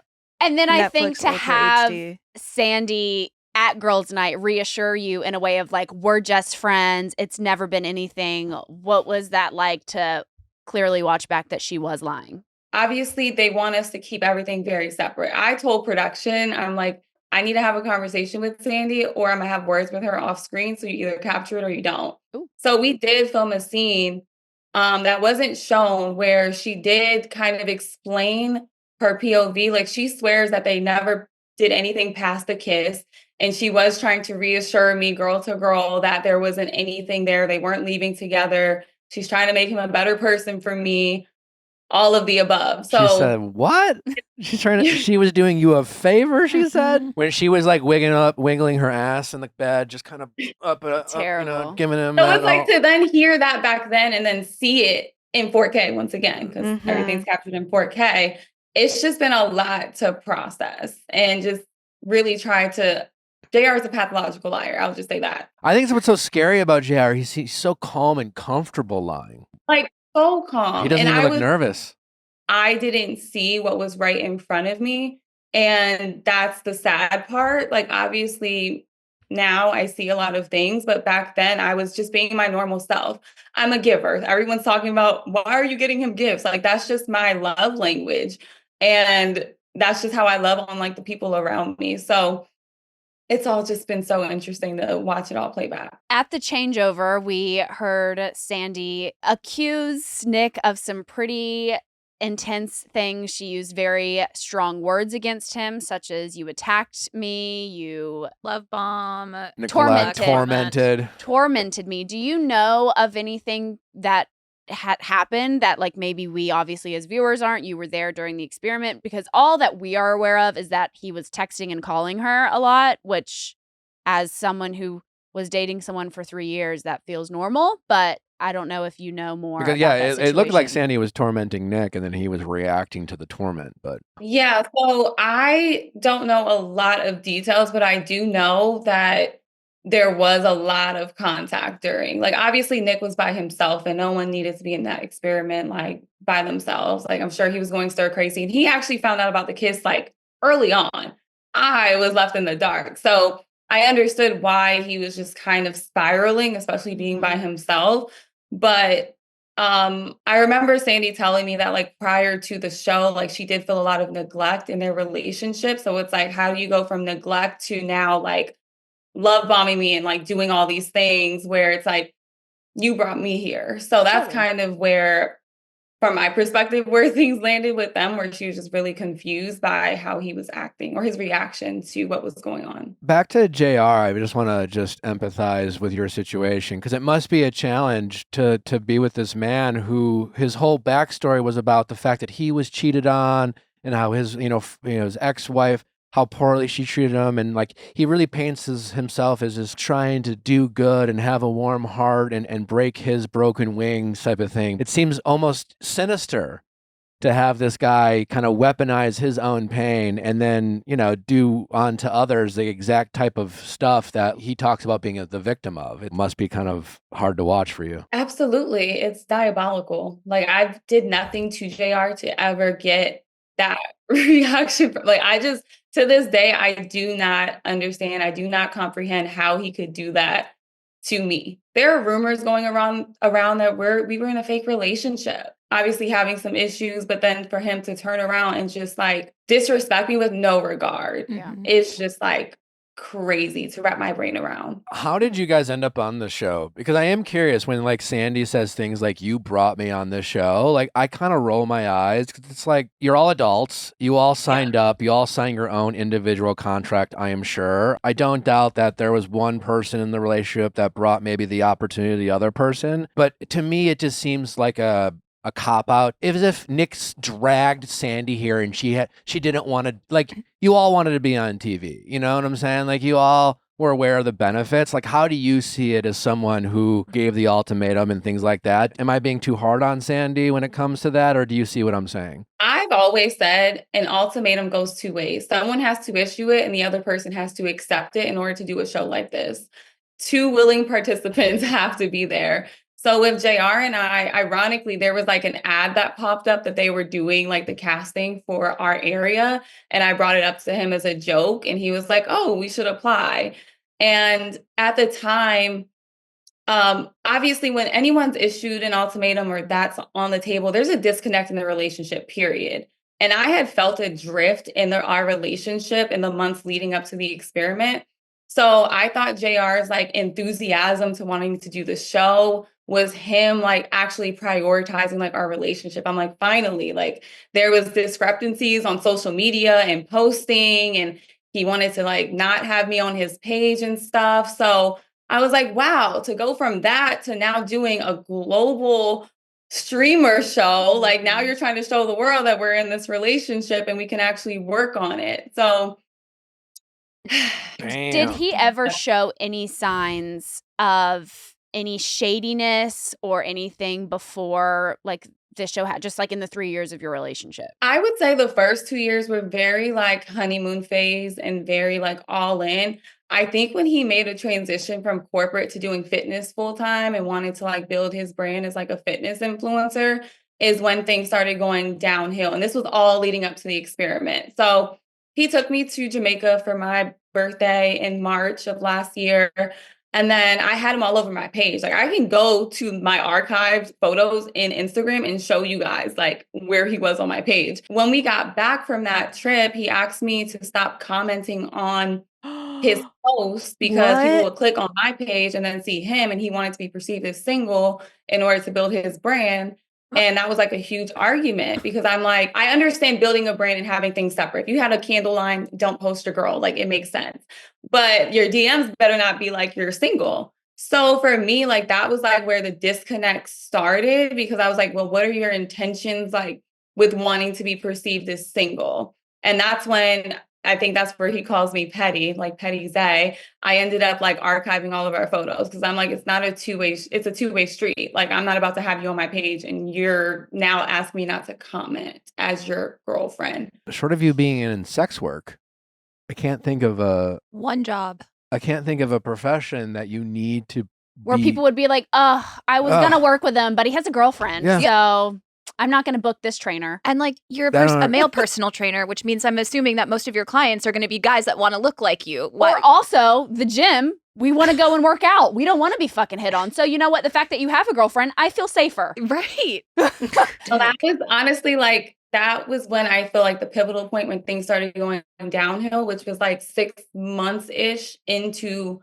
doing the ultimatum. So when people are like, ooh, it looks like a disconnect, like, yeah, there was a lot of like disconnect in our relationship. And I was like, let's do this and like figure out, like, let's get to the bottom of everything and talk it through. Maybe it was a little harsh, but I said that JR needs to be humbled. I think he is attractive, but as soon as he opens his mouth, he is ugly. And I don't think he has, and this is just from watching this show, he has not shown a great personality. He's not shown that he's a good partner.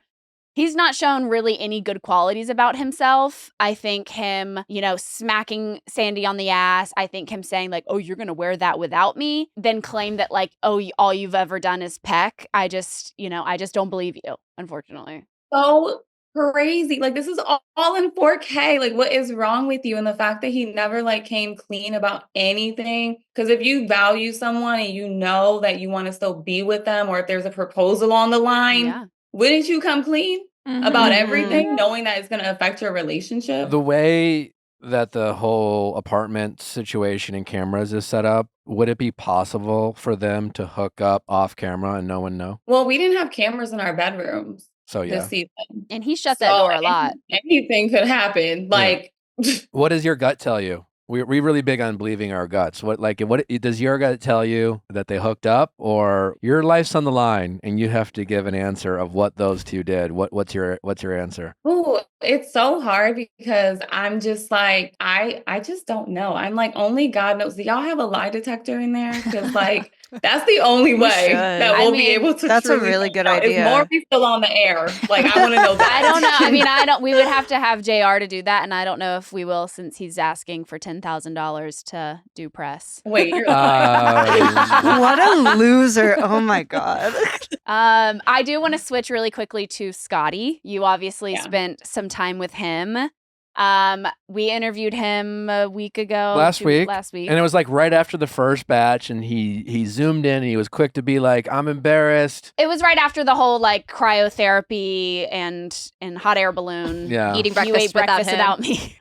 fundamentally. Yeah. So what's your read on Scotty? I don't know if he's just like a guy who's trying his best, but he just can't get out of his own way because he's too insecure. He also said that a lot of context was cut out of conversations that you had so that it was very clear that he was being sarcastic or that you Yeah, were in yeah. on the jokes. Yeah. He said you guys were just doing nothing but laughing. But your while he was- interviews after claimed Yeah. otherwise. So that's what's like, what was it really like during that trial marriage with Scotty? Okay, that scene, there was no laughter. There was probably like nervous chuckle of like, what the fuck's going on? But that was a very serious conversation. Like, even for me boy. to say in the scene, so me turning down your 2 date ideas is a form of rejection, and for him to respond, there's no like edits there. And I definitely felt like an energy shift with that. I think Scotty overall, like, he's not a bad person. Like, I think he means well. I think he loves hard. I think he wants to love and build a family based on,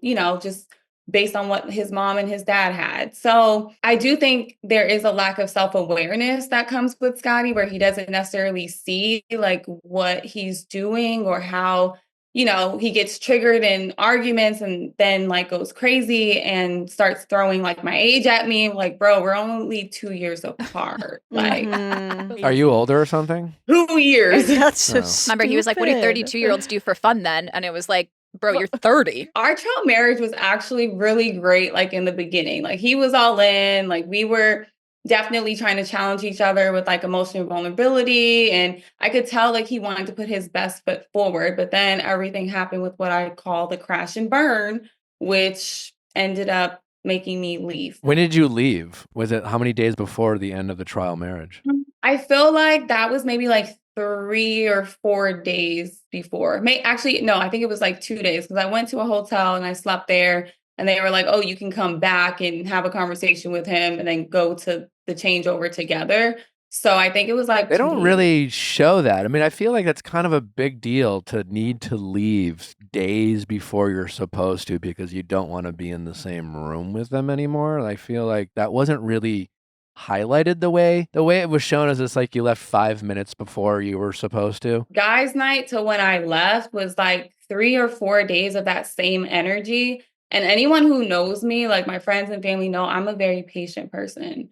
So for me to have to like exit stage left, that means Mhm. like I did not, like I couldn't deal with it anymore. In the moment when that whole you're cleaning up the apartment and he's like, you go to the bathroom at 1:32 in the morning and you take your phone and you're texting JR, like, what were you thinking in that moment? Mind you, this is probably 3 or 4 days in of him doing the same thing. Mhm. And first and foremost, like the whole conversation around me talking to JR was so irrelevant to why JR had negative opinions about him. Yeah. Like the moment I walked in from girls' night, I knew it wasn't like a safe place to have a productive conversation. He already had a narrative in his head of what happened, and he wanted to put that blame on me. So I already clocked what he was doing. I'm like, you're trying to get me to say I would talk to JR so that it could make sense in your brain as to why JR came at you crazy. Mhm. And it's a known fact that like everyone was communicating with their original partners. Like literally a few days before, Scotty asked me to reach out to JR to see if he wanted to use his barber who flew in from LA. So it's like, that there's been conversation, but yet you're trying to put me in a position where it's making it seem like I'm the reason why JR hates you. That's why I refuse to give into it, because it's like, what it is. So now you're just badgering me by saying, Mhm. well, you go to the bathroom with your phone. You must be talking to JR.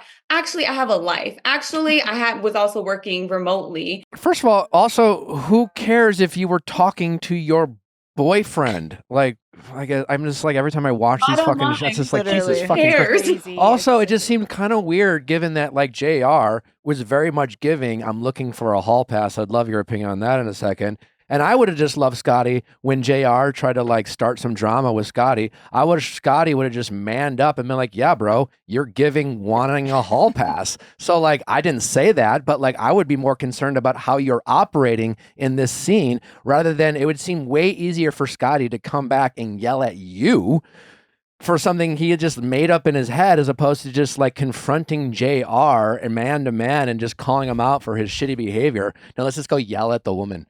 Let's just go Like, like, why take it out like- on me? I had Yeah. a great night. Yeah. Sandy told me nothing was going on between Yeah. them. Yeah. yeah, I've just been like, the only right answer to JR would been like, yeah, dude, you look like you're trying to fuck everybody here. And at that time, the whole hall pass thing, I was standing up for JR. I was like, this is not in his character. He would never, like, everyone is seeing it from, watching it as a show. Yeah. But me in that moment, I was like, there is no way. Like, JR here for a hall pass? Like, never. So it was just all so ridiculous. How do you see it now? Yeah. It's like, it's no question. If I was a viewer, I would be like, dang, you just wanted to like Get some Clout. At the changeover, he talked about how Sandy's family invited him to Christmas and he was like, I'm probably gonna go. And like knowing he's about to go and live with his girlfriend for 3 weeks, I don't understand this guy at all. Like, did that conversation ever come up of like, are you good? like, are you okay? Are you Yeah. okay? Are you okay?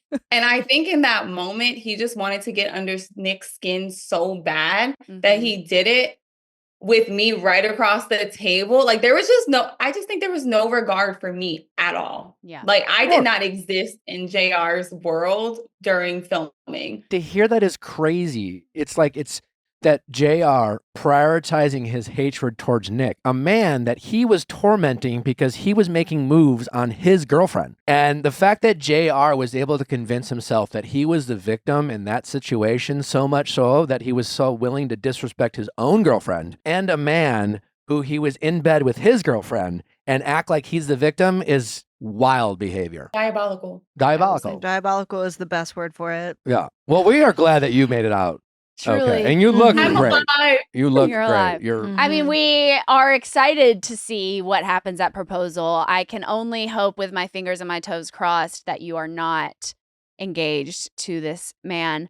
I hope the same for Arya and Scotty. What is with these guys that they're casting? I just want one guy to root for on these shows. Caleb. Caleb was great. What were your thoughts on Caleb? I loved Caleb. He's Mhm. great. I think he was also like one of the guys who just wanted to respect his girlfriend. Yeah. It's like, I'm in this experience. I really didn't want to be here for real, but I'm gonna do it with you. And I just appreciated his approach with it. And I think he was a great pair for Arya because Arya needed someone that could be a little bit more softer with her and could help her calm down, like, and everything. So I really enjoyed Caleb. Who are you closest to from the show today? Ari and I have been talking a lot lately. Chanel, we're like reconnecting because she lives all the way out in Arizona. So she'll be out here this week. I hope that you get all the brand deals ever and you thrive in your world. You're the only one brand deal worthy from this show. Oh, stop. Maybe I want to buy everything you're selling. Great.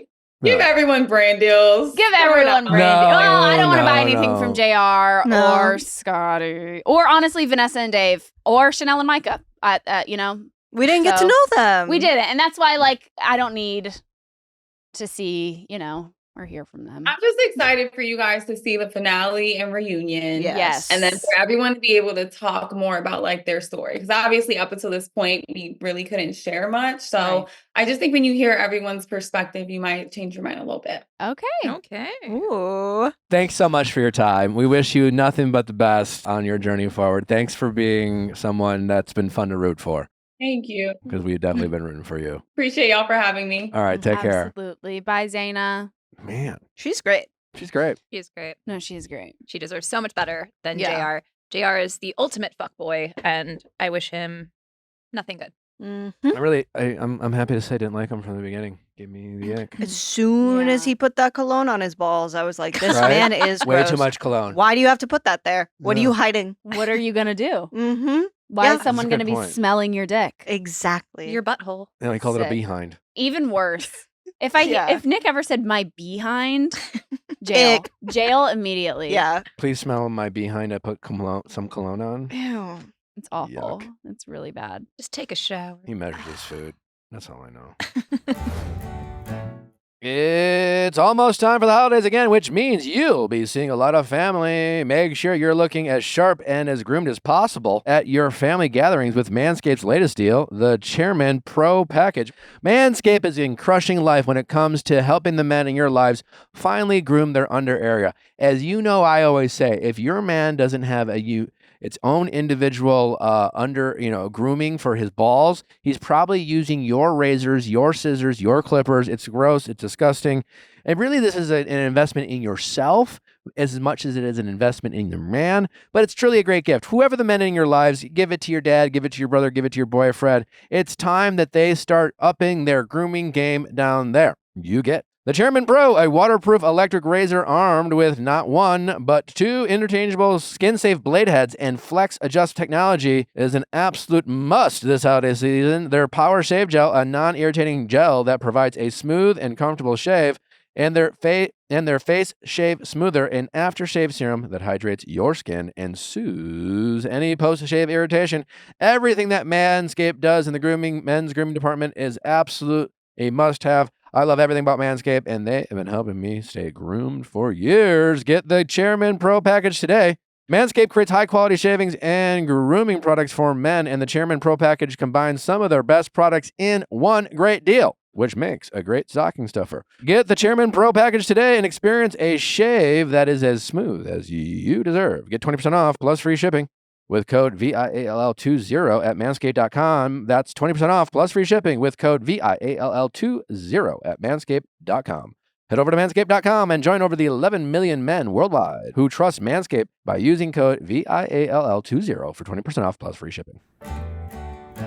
Parenting never stops, even when you have a full-time job, but thanks to our sponsor, Nanit, you'll be able to check in on your baby at any point during the day. The Nanit Baby Monitor is an absolute must-have baby product. This baby monitor allows you to see your baby from anywhere, anytime, all from the Nanit app. It makes you feel just connected. You know, I often will listen to River nap while I'm on a run. I mean, if you ever want to stay close to your child, obviously you want to make sure they're safe and you want to make sure they're sleeping well. And Nanit just, it's like, again, that's why they have a Nanit name, because it's like a little nanny next to your child, making you connected. I love it because you can be on the phone talking to someone and you can still hear the monitor in the room. So even if you're on a call or doing something for work, like you can hear if your baby wakes up, and it gives you that extra sense of Peace of mind. And it gives you that extra peace of mind. Nanit allows you to track your baby's breathing, sleeping patterns, and developmental milestones. You can receive personalized insights and get a crystal clear video view all on your Nanit app. The Nanit Baby Monitor has won over 25 awards in 2024 alone, including from the New York Times, Wirecutter, Parents Magazine, and The Skimm. The Nanit Baby Monitor is the MVP of baby gear. It's the one baby item we cannot live without. And of course, we have a special offer just for our listeners. Get 20% off your first order with code DREAM20. That's DREAM20 at nanit.com. Now, that's NANIT.com, nanit.com. Use code DREAM20. Heidi, how are you? Good. How are you? Oh, we're great. So happy to be with you. We're very excited to have you on. Yeah, we're just excited. Yeah, so bear with our excitement. Okay, fun. I'm excited. Okay. She's like, oh my God. How have you been? How was your weekend? What'd you do other than work? Oh my gosh, I worked and then we worked again. We had a little cast photo we had to do yesterday. But then I went to a Christmas party. Oh, Nice. how was that? It was good. I learned how to make eggnog. Oh. How festive. How do you make eggnog? So you take this will be good for me. So now I can do it on repeat, or I'll know the next time even better. But You can watch this back. Yeah. You take 12 eggs. You separate the eggs from the egg yolk from the egg white. Okay. Those go in a bowl with sugar. Separate bowl, milk, cream, vanilla. Do the whites or the yolk go in the sugar? The yolk. Okay. The good stuff. Okay. The fat. Okay, keep the Yeah. And then you heat up that milk mixture. And then once it like just starts to boil, you slowly add it ladle by ladle to the eggs and sugar, which is the scary part because if you add it too quickly, then the eggs will cook and you would like make scrambled eggs and Oh not no. eggs. So it's kind of could be gross, could be, it's a lot going on. Mhm. Wow. There's an art to it. Yeah. Yeah. Who do you have with you today? So this is Tweaky. Tweaky. Yeah. Hi. Yeah. Love. Yeah. It's just gonna hang. You're a Chiefs fan? Huge. Oh my God. Like Ooh. before Taylor Swift, Chiefs fan? Yes. An before Taylor. OG No shade to Chiefs. Taylor. I'm happy for more eyes on the Chiefs, but I was born in Kansas City. This has been like since birth. You've had a good run then. Yeah, you've been really. I know. You've been a big winner. Is Patrick Yeah. going to be? Is his Patrick ankle Yeah, okay? the Are ankle we- injury. I mean, it feels like this ankle has been plaguing us for years. It just always seems like something's up with it, and he works through it. So I'm trying not to be too worried and just. I mean, he posted. Here's the thing. He posted something to Instagram stories today, so I just feel like if you're making a post, Mhm. you're It can't not be out. that right. It Yeah. can't be that bad. Yeah. Right. Do you believe the conspiracy theory that it's the ankle thing is on purpose because almost except for one time, every time his ankle has been injured, the Chiefs have won a Super Bowl. So I did start to think I'm like, oh, you do like maybe it is a good move to do the ankle thing to then make other teams think you're more vulnerable and then Mhm. hit them with your best stuff. But that would just mean there's like so much theater Yeah. involved. He's and, a like, I performer. think He is they performing. really have so much other stuff like plays to learn Yeah. that I just don't know. Than his Okay. acting career. Okay, gotcha. I Yeah. recently saw you talk about your Beavis and Butthead break in character during that skit, and I went and watched it, and I don't think I have laughed harder. I think it is so funny when y'all break character. I know it's probably like looked down upon, I'm sure. You try your hardest not to do that. You take pride in not doing that, but it was so funny. Thank you. Mhm. Yeah, I don't even think it's looked down upon from what I can tell because it always gets such a like warm response. But I know I definitely was being a little too like method about it before breaking like that. I just felt like I couldn't. I was just like, I have a job to do. It's to be in character and be funny, but never show that I think something. I was Yeah. taking it When too you have moments seriously. like that like the audience does love so much, do the powers that be, do they embrace it, or do you guys get like a talking to afterwards where it's just like how do you guys navigate the breaks versus like not doing what you're not supposed to do type of thing? I mean, because that was my first time, I was really scared and I was scared of what Lauren would think because also when I was like, I left the sketch and I was like, oh, that was crazy that I laughed. And then I started to think about it. I was like, I think I laughed for a long time. I think I wasted time on this, because every minute really counts, Sure. every Mhm. second, you're trying to get as many sketches in. So I was like, I wonder if I'm going to get in trouble. And then I saw him like between sketches and he smiled at me and I was like, okay. And then I actually don't know because I don't make a habit out of it. I feel like he would be able to tell if someone was using it as a crutch. And if it bothered him, I'm sure he'd be like, come on, Mhm. Yeah. We love to ask our guests what they're passionate about, and one of the things you wrote about being passionate about is being an overstimulated adult. Yes. Can you talk more about that, please? Okay, well, I don't know if I'm passionate about it. I don't know if I'm enjoying it, but I will say in life right now, I find I'm so like aware that I'm in, a moment with my work, like especially it being like the 50th season of SNL. I'm already at a job that's unpredictable. This season's more unpredictable week to week. Like it was an election season.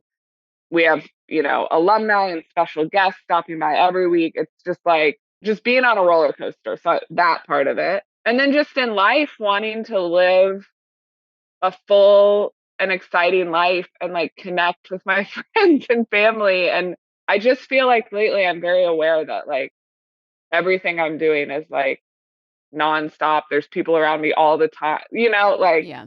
I'm just like, I think I'm in that point where I'm trying to like juice everything out of life, but I might be doing it wrong because I think you also need to like just sit with your cats and stare at a Christmas tree and be quiet too. It's like after I feel like we record here, obviously it's a lot of talking, and then I get home and our babysitter has like the Alexa playing some like Disney song really loud.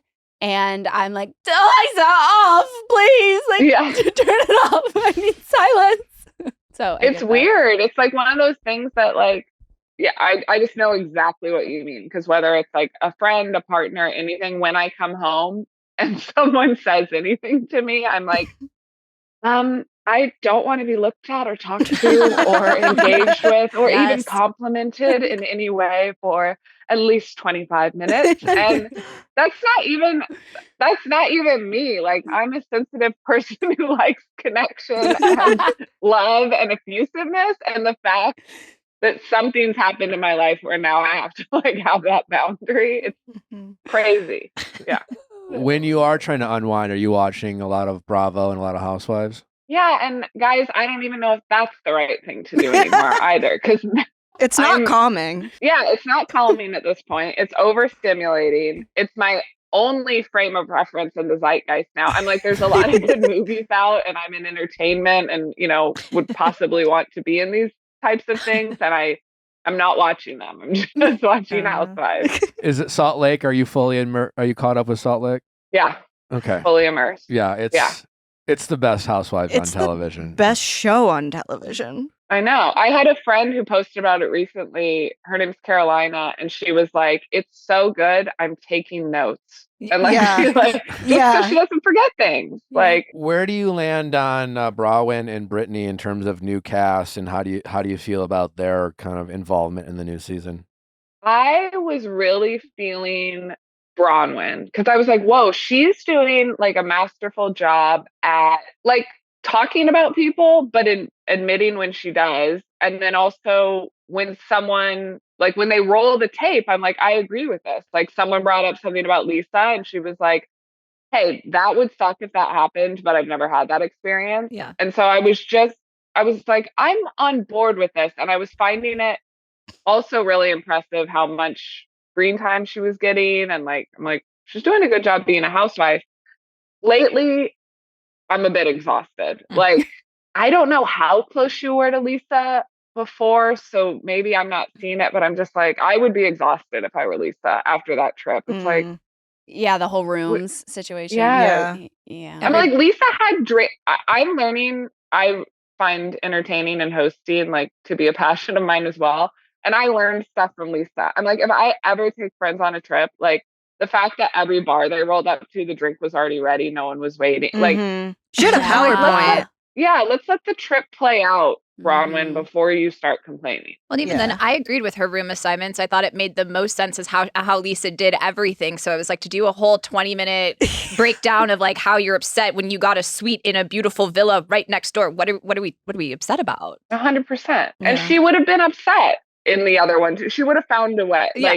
My room's too close to Heather. Yeah. Where did you stand on high body count hair and Cornish vibes? I just feel like Brittany's a conundrum because, I love her so much. She is living a life. She is. For sure. It's a choice. That I'm fully on board with. Like, do your thing, but the fact that you kind of have to hide behind religion. I think she's an actress and I think she's acting a lot and I can just tell. I don't know if you saw, but she did an interview recently and her voice, it was Watch What Happens Live. Her voice is a lot deeper. She talks different. Really? So people are saying that her appearance on the show and the after show is like a character. I believe it. I think so. Yeah. She was a Disney cast member. She was like at like Orlando doing Disney stuff. She was in a Christmas movie called I think Mistletones. Yes. She was. I'm obsessed with her character on the show. If it's that, the really hard part I have with her is like every once in a while we're reminded that like she just casually throws out that like, yeah, my kids aren't speaking to me because of my last thing. And it's just like such an afterthought for her, like her children not to be speaking with her. And all I want for Brittany is for her to only care about is reconnecting with her kids. And she seems way more interested in everything else. Jared Osmond's Instagram Jared stories. Osmond. Yeah. Yeah. Like, I also feel like the kids thing is something you could just so casually not bring up because, you know, none of us are really going to be sensitive to that given the other context that's going on. I'm like, right. We could have had Brittany without knowing that she. Yeah, she could have just been like, I don't want to talk about my kids, not just casually throwing out with a photo included of like, here, these are my kids. They don't talk to me. No, it's the making an announcement. Not even her first. It wasn't even her first announcement, though. That was not on the list of her announcements. That was like down there. Jared Osmond was the first on her announcements. And then it was her kids on her announcements, which was insane. And is she trying to convince us that her and Jared haven't slept together? Is that actually a thing? Yeah, that's what she said at the dinner table while showing off crotchless panties. I just find it fascinating that she's trying to convince us that, and she's first trying to convince us that they haven't slept together, and then she's yelling at the rest of the ladies that she can do whatever she wants behind closed doors. I was like, yeah, no, for sure, but like, just admit it, you had sex. What happened? Was Heather in this last episode all that much? She was ordering the drinks at the table. Yeah. Heather was actually kind of out of the drama this episode. Good for her. Who out of the Salt Lake cast do you think would make the best SNL host? I think Meredith would be like too woke and too aware. Actually, so not her. Lisa, because Lisa's unaware and she'll just do stuff. She'll lean in. If you say it'll be popular, or Lisa's monologue could change lives. Not that that's what we do, but that's the best kind of host where it's just like everything, nothing's off limits. Like when we had Kim Kardashian, I think we were all, she's just like a big deal in the world. And so all of us, I think, and in the news, like there's just a lot of stories about her out there. And so you're just kind of like, oh God, don't let something fly out of my mouth. And she came in and she just totally put everyone at ease by just saying like everything is on the table. Yeah. And I feel like that's how Lisa would be. Yeah. Has there been anyone that you've kind of like channeled throughout your skits from any of the housewives? Like, have you taken any inspiration from anyone? You know what's interesting is recently, 2 weeks ago, I did a character on Update. It was mom whose son just got famous. Yes, that was incredible. And I was there was a way that I was flipping my hair, and I was like, from the time I did it at table read to then on the show, every rehearsal I did it, I was like, who am I being right now? This hair thing. What am I doing? Who is this? And I was like, I know it's a housewife, but it's like I was watching, I was completely caught up that week. I was like, I could not figure out what housewife I'm doing, what is going on.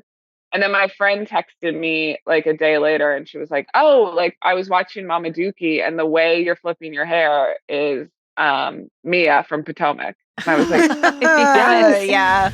I was like, thank you. I was thinking about it so much. But it's weird how that just gets in you, just from watching her every week. Is there ever been a housewife who has hosted, or? I don't think so. No. Not that I'm aware I don't even think we've had one like guest just pop in. Talk to Lauren. It would be iconic. I think it is time. Yeah. Have you caught up with Southern Charm? Southern Charm. I'm like, I have like 10 minutes left of the most recent episode, but I'm at the horse thing right now. Like, and I've caught. I know. Yeah. What's happening. Are you sad that JT is not going to be on next season, or are we I'm so glad over him? I never really got his character or why we even brought him into the franchise in the first place. Like, it just felt like something to kind of like shit on Austin or cause drama. But I'm like, those guys create enough drama. Like, I actually feel like every time they've tried to bring in a dude like Pringle, or it's like, I don't know, like Craig, Austin, and Shep got enough. Yeah. Like, and then you throw Whitney in there every once in a while to spice up a little something. I forgot about him. Yeah. Whitney terrifies me. He's amazing television. Him telling Molly that she shouldn't eat the cupcake. Oh my God. Oh no. Was like the most insane thing. Yeah, that was and right the way at the he end. said it was just so, yeah, you probably have 10 minutes left. But he was like, you probably shouldn't eat that. And it was jarring. Miss Pat was mad. Yeah.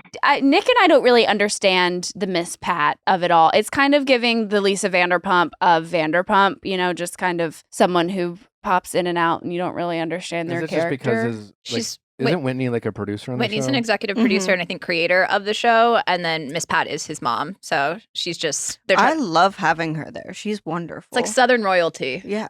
And how did he get to be the creator? Like, what? He just had this idea. He Like, pitched I know the these idea. people? Yeah, me and my friends bring a camera around, see what happens, and then they shot a pilot, and Bravo picked it up. Have you guys been watching since the beginning of Southern Charm? I have. Some of us. Die Hard. I just Okay, yeah. started the beginning. Because I probably started 2 seasons ago and just started whatever current it was, and I thought it was entertaining. And then my friend Amanda was like, go back and watch from the start, because even how it started is so different. It's just about these Southern gentlemen. And also, I think that first season, so I thought that was crazy. But Thomas Ravenau and Catherine, that first season, I'm like, they couldn't have gotten better TV. That was wild. The fact that he went on thinking it was going to help his political career, and then he got like a 21-year-old. It's perfect. Oh, and it keeps going. It's so good. Their storyline for the next like 4 seasons after that is just like mayhem. But I love all of the shows that are like Southern Charm, Vanderpump Rules, Summer House. Like I like when it's just like an eclectic group of people just bring in their stuff, but it's not, oh, we dug up things about each other. It's like, no, this is literally what happened last weekend, and we're just talking about it. Well, that's a good question. Like, what do you think their storyline is going to be this season? Because it really seems light on storyline so far. It's just like JT handing out canes and and delusion.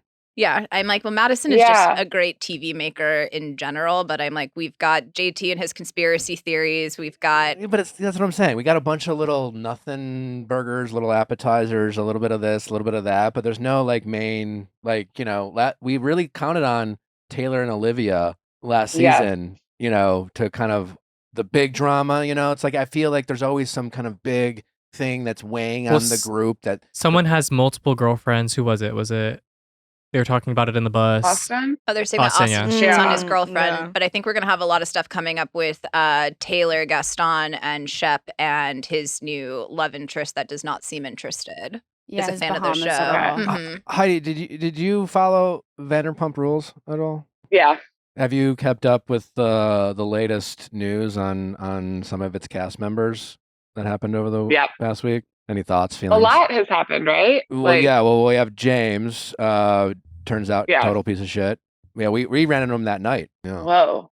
We were at that party. Turns out, yeah. And then Tom Sandoval. Well, did you hear about his the post from last night? That drama? Yeah. So she posted something that basically was like, "Yes, he's a cheater," but then just a little bit ago, she was. We have something new. Yeah, we actually don't even have. Do we have the update? Breaking news? Well, it's like an hour ago or something. Oh, yeah. Sadly, I think Tom Sandoval got to her. No. She was typing it as if he was holding a gun to her head. She writes, "I would like to sincerely apologize for my previous post." Yeah, Tom's standing over her. "I had a true misjudgment in a situation." Okay. Tom did not do anything. From my own personal trauma and experience, hearing false accusations about him all the time clouded my judgment and got the best of me. Please respect him and know he's actually being the most supportive partner. The internet can be harsh, and sometimes I'm learning about how to block out the noise. This is why I hate this so much, is like, this is the truest form of him not being a man. Say all of this is true. Say she got something totally wrong. Like, why put her on blast even more? Like, he's not redeemable at this point. He should know. He's tried so many different things. And it's like, to put her in this vulnerable spot of being like, I was a shithead and he's the best. Yeah. Like, once again, he doesn't care about her. Like, and he just cares about himself. It's just, just walk away from everything, dude. I know. I want to see him just like on like an island selling timeshares, you know? Yeah. Like, I feel like that would just be his for best. At least for a bit, and then come back bit. and do if you need it, if you're driven by that. And sing on like a beach bar, you know? It's I don't know. Yeah. For just like Yeah. a summer, at least. I don't know.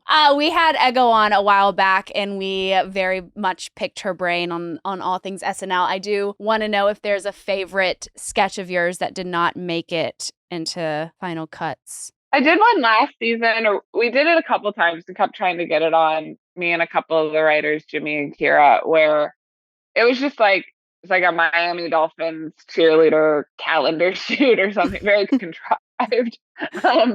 But I was just this really cocky cheerleader who had like just gotten extensions before the shoot and was very proud of my hair.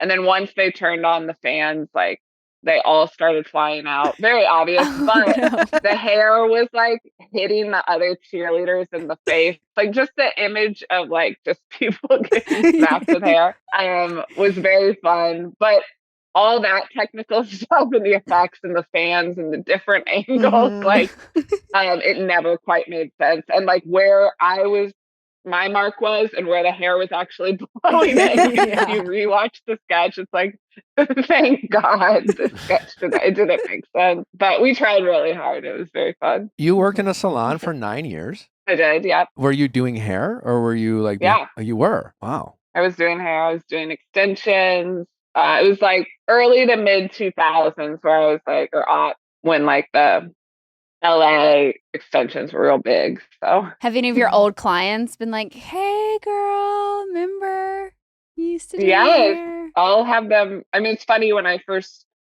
told the first client I ever told that I was leaving the salon, not even for SNL, I just was gonna start pursuing sketch comedy more seriously. I said I'm leaving the salon, and she was like, oh, like where? If it's like less than 10 miles, I'll come to that salon. And I was like, oh no, I'm leaving the industry. And she was like, to do what? And I said, I didn't even know how to say it, because I was like, I'm not an actor. I've just been taking improv classes.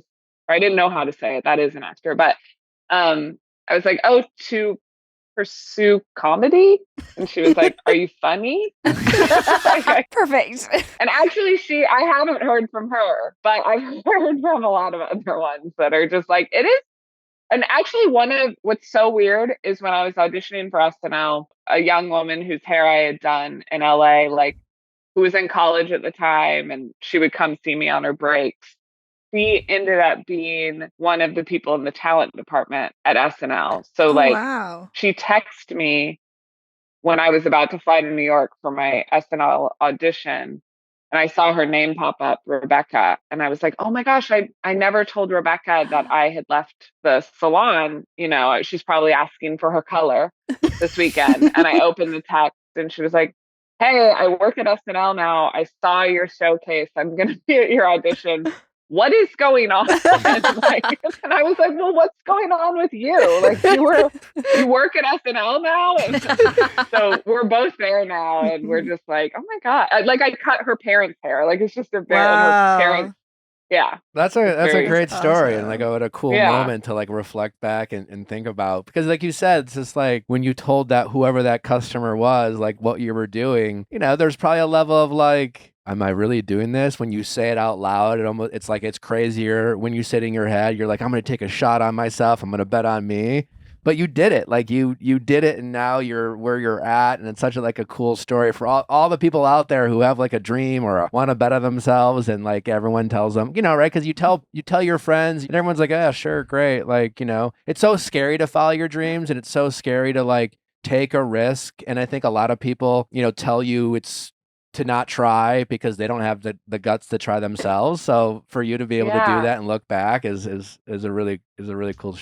Really cool story. I have to say, for as many people as were the ones who were like, are you funny? There were also, like my big brother or some of my best friends that were like, hey, I've been waiting for you to do this your whole life. Like, please, like, my brother paid for my first improv classes and that was such a help to me, because I think I was definitely like, I know I'm funny. Like I'm good at prank calls, or, I'm funny at a party, but like I didn't know how to, and I can quote movies, but I didn't know how to equate that to just have those people that were like, just take the class. Or, my boss, Deanna at the salon, she didn't necessarily fire me, but she did take me out to lunch and was like, stop doing hair.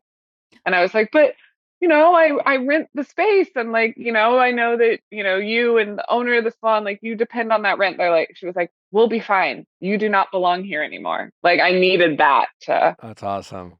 Sweet. Do you remember your first night on Saturday Night Live that you were performing and what that experience was like? I do kind of. I remember the first sketch that I went out on. I was in 2 live sketches. I did the first one, and I mean, I had a line, like, they served me like some spaghetti, and I think I was like, looks wonderful, and like I got through it. Yes.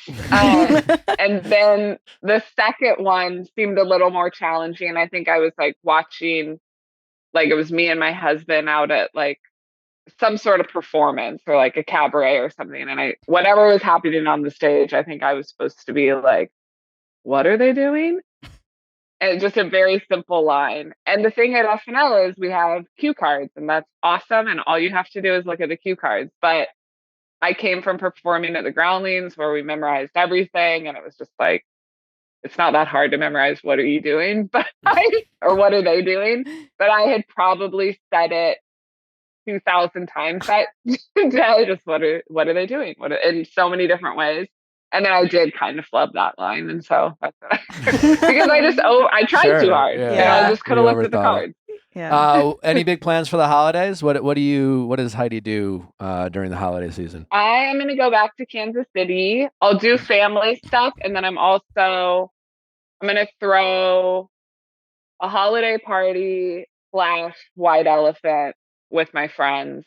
And I'm really excited about the white elephant because any white elephant I've done before has had so many rules around it. So like when I send everyone the invite, like white elephant at my place, everyone's like, okay, well, what's the limit? What's this? That? I'm like, no rules.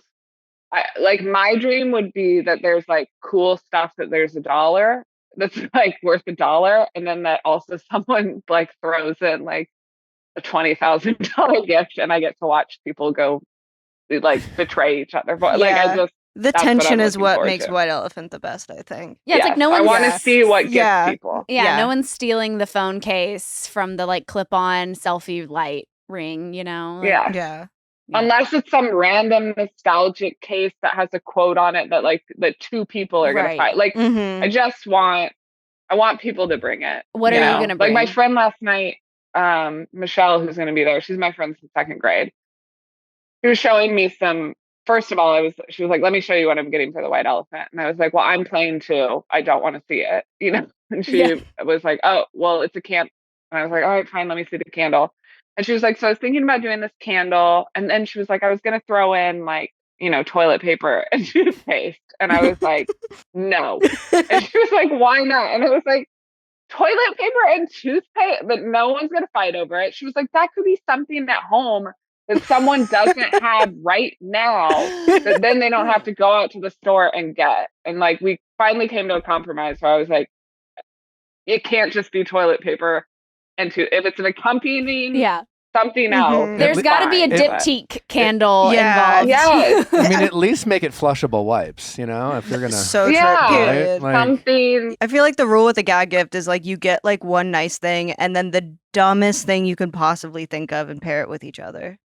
And like, so then you have to fight over the stupid thing for the nice thing. Yes. Yeah. 100%. Mm-hmm. You have your feeling feminine when work makes you feel masculine. What do you mean by that, Heidi? I'm curious.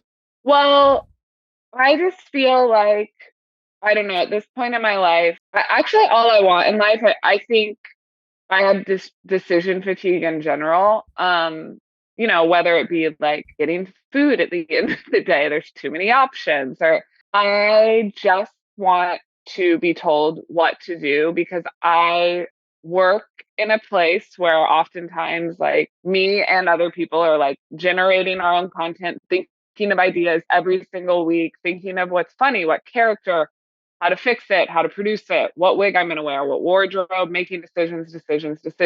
My dream would just be that like I'm just being told what to, like actually that I have a coach like that's just like, here's what you eat, here's what you watch, here's what's going to make you feel good, all of these things, which then but is really hard to do because I've created this life for myself where it's like I know what I want. I know how to get it. I know this contact. I know that, Mhm. Yeah. but when I can fully surrender and when I just feel like other people are doing that, I think it feels the best. And there's other ways to feel feminine too. No, But that was really the interesting. surrender feels Yeah. great. Any holiday like tips or tricks that you swear by that like you feel like you everyone else is doing it wrong, but it's like a holiday life hack? I do think as you get older, maybe adults get over gifts a little bit. Like they're just kind of like, well, I can get what I want. Or yeah, everyone can get what they want and no one really needs anything anymore.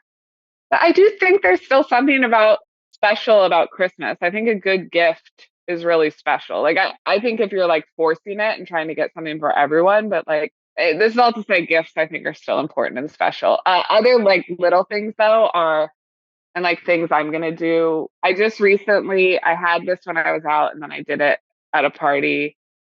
I had caviar and I got the caviar and the creme fraiche. But instead of serving it on like bellinis or whatever people typically do, I just got it Ritz. And that was a big hit, really good caviar and Ritz. Ooh. I just had a woman who's like, she was the interior designer at my house and she's like so chic and just creates amazing spaces. And she said, whenever you're putting flowers in a vase, instead of she said, do the same stem in each vase, a flower. Don't try to be a florist and like make your own arrangement with multiple flowers. It'll look better and chicer with. So those are my holiday hostess tips. We love that. Nice. Yeah. That is good. Yeah. I do feel like I'm always like, oh, well, if I mix the hydrangeas with the roses, it'll give. And then I'm like, well, that looks like shit. Looks like shit. And we don't have all the things to put in the bottom of the vase where you can like stick it in. Yeah. Oh, yeah. Like we're not florists. We're not florists. We're just girls. We're just not. Yeah. Just a Girls that want to be girls. Do you have a dream host that you've pitched that you just are hoping to get on? Not reality TV related, just anyone in general that you're just really hoping eventually can host so that you can work with them? Or whether maybe it's because you like them or don't like them, but whatever the reason, do you have a dream guest? Oh, yeah. Well, I have a couple. I mean, not to be greedy because I already got Travis Kelce, so I've already gotten a chief. But I like when athletes host because I think it's very unpredictable and typically no one's expecting them to do a great job. So if they do, it's like it's kind of a win-win. Yeah. And if it's a lose-lose, it's fine because that's not your job. Like and you were still cute to do this. But I would like Patrick Mahomes too because I just think he's a chief too. And I love LeBron James and I would love him too. But Catherine O'Hara is Yes. I would love to host. That seems crazy that she hasn't hosted before. I know. And Martin Short's, I'm how many agreeing. times has Martin Short hosted? Maybe like multiple. More than 5, I think. I think he's more than 5 times. Yeah, he's one of those Yeah. timers. They need to get all the SCTV people. Yes. Yeah, for 50. She hosted in 1992. Oh, Nice. she The last time did? she hosted was 1991 and 1992. Okay, well they need to get her like back. Home Alone. Yeah, but I'm like, what about She's due. Mhm. Yeah. it's Schitt's Creek? Like, that's wild. Yeah. Beetlejuice too. Beetlejuice. Yeah. Yeah, she'd be great. Mhm. Absolutely. Doesn't she? If you had to put together like an all-time SNL starting 5 of cast members, who would be in that? Okay. Eddie Murphy, Terry O'Terry, Mhm. Maya Rudolph, Kyle Mooney, and Dana Carvey. Incredible. that is good. Is Dana Carvey like is he just working there now again? He's Well, on I so hope much. so. I have no idea what Yeah. his contract is at all, but I will say, him and Eddie Murphy were the first 2 people I ever saw on SNL and just like 2 of my comedic heroes. And having Dana be a part of the show this season, not only was it just cool for that reason, but he is so funny. He's so nice. I've learned so much just watching him about just continuing to just remain like silly. Mhm. And I don't know, sometimes we get up our own asses, even though it's like sketch comedy and it's all supposed to be funny. Like you'll find yourself in these periods where you're taking it so seriously and you're holding on so tight to your sketch and these characters. And like I'll watch Dana in rehearsals and he is just making funny faces. Like, Yeah. which just seems so stupid, but it is effective. He's like just kind of opening his eyes a little wider, Yeah. or like people are laughing. It just reminds me that it's like, oh yeah, I don't just have to be like so in character and have this perfect character voice and point of view. Like I can make a face and get a laugh. And Yeah. that's like kind of the first thing that makes you laugh in life is when you're a baby and someone like Makes makes a a funny face. It's like, Yeah. yeah, it's funny. His Jennifer Coolidge made me laugh I know. so hard. It was And he's just incredible. being dumb. Yeah, it's just being stupid. Stupid. But it's like the And, like, smartest stupid thing in the world. It's incredible. yes. And also knowing like, because sometimes also when you're asked to do an impression, you become more of a perfectionist. And you're like, I have to get this so right. And it's like, Dana knows, first off, he's a man. He's not a woman. He's doing Jennifer Coolidge. He doesn't look anything like her. Yeah. So when he puts on this wig and all this pink, he's going to look awful. Like, and he's just leaning into all of it. Like Yeah. everything that we see, he's not insecure about it. He's just like, I am going to be on 11 with this. And yeah. Speaking of Jennifer Coolidge, I'm assuming she won't be in season 3, but they just dropped The White Lotus season 3 trailer. White Lotus season 3. Yeah. Did you watch the first 2 seasons? So I watched the first season, loved it. I started the second season, but it was like just a busy time in life, so I need to go back. Okay. But I'm excited, and I'm excited. I just saw like, I didn't see the trailer, but I saw some memes of just like Parker Posey. And Yeah, can't wait. I'm so excited to see Parker Posey in the show. She's gonna kill it. Good. Yeah. Heidi, this has been so much fun. Thank you so much for taking the time on your very busy schedule. Happy holidays. Of course. Enjoy Kansas City. I hope the Packers meet the Chiefs in the Super Bowl. That would be great. Me too. Yeah, that'd be fun. You know, like a Super Bowl 1 rematch or something Yeah. like that. You know, it'd be great. Super fun for us. Thank you for taking the time. We really appreciate it. Thank you guys. Thank Bye. you. Bye-bye. Bye. Take care. Bye. It's so fun. It's great. So fun. Love Look her. at just our SNL street cred just Yeah. going up. Oh, this is my dream.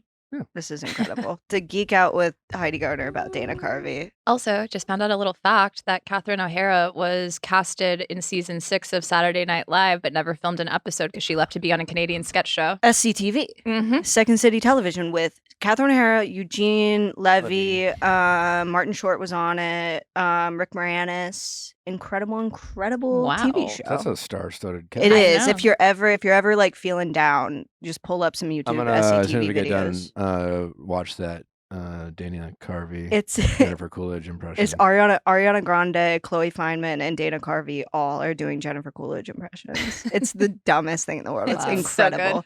He also did Church Lady again as a I cold saw that. open. I did yeah, see that. that's my dad's favorite sketch. Shocker.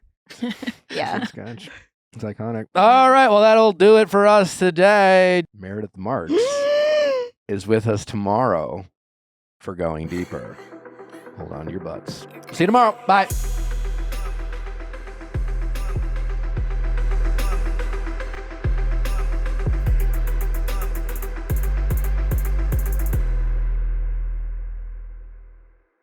Hey guys, if you loved what you listened to, make sure you hit that subscribe button below. Thanks for listening. We'll see you next time.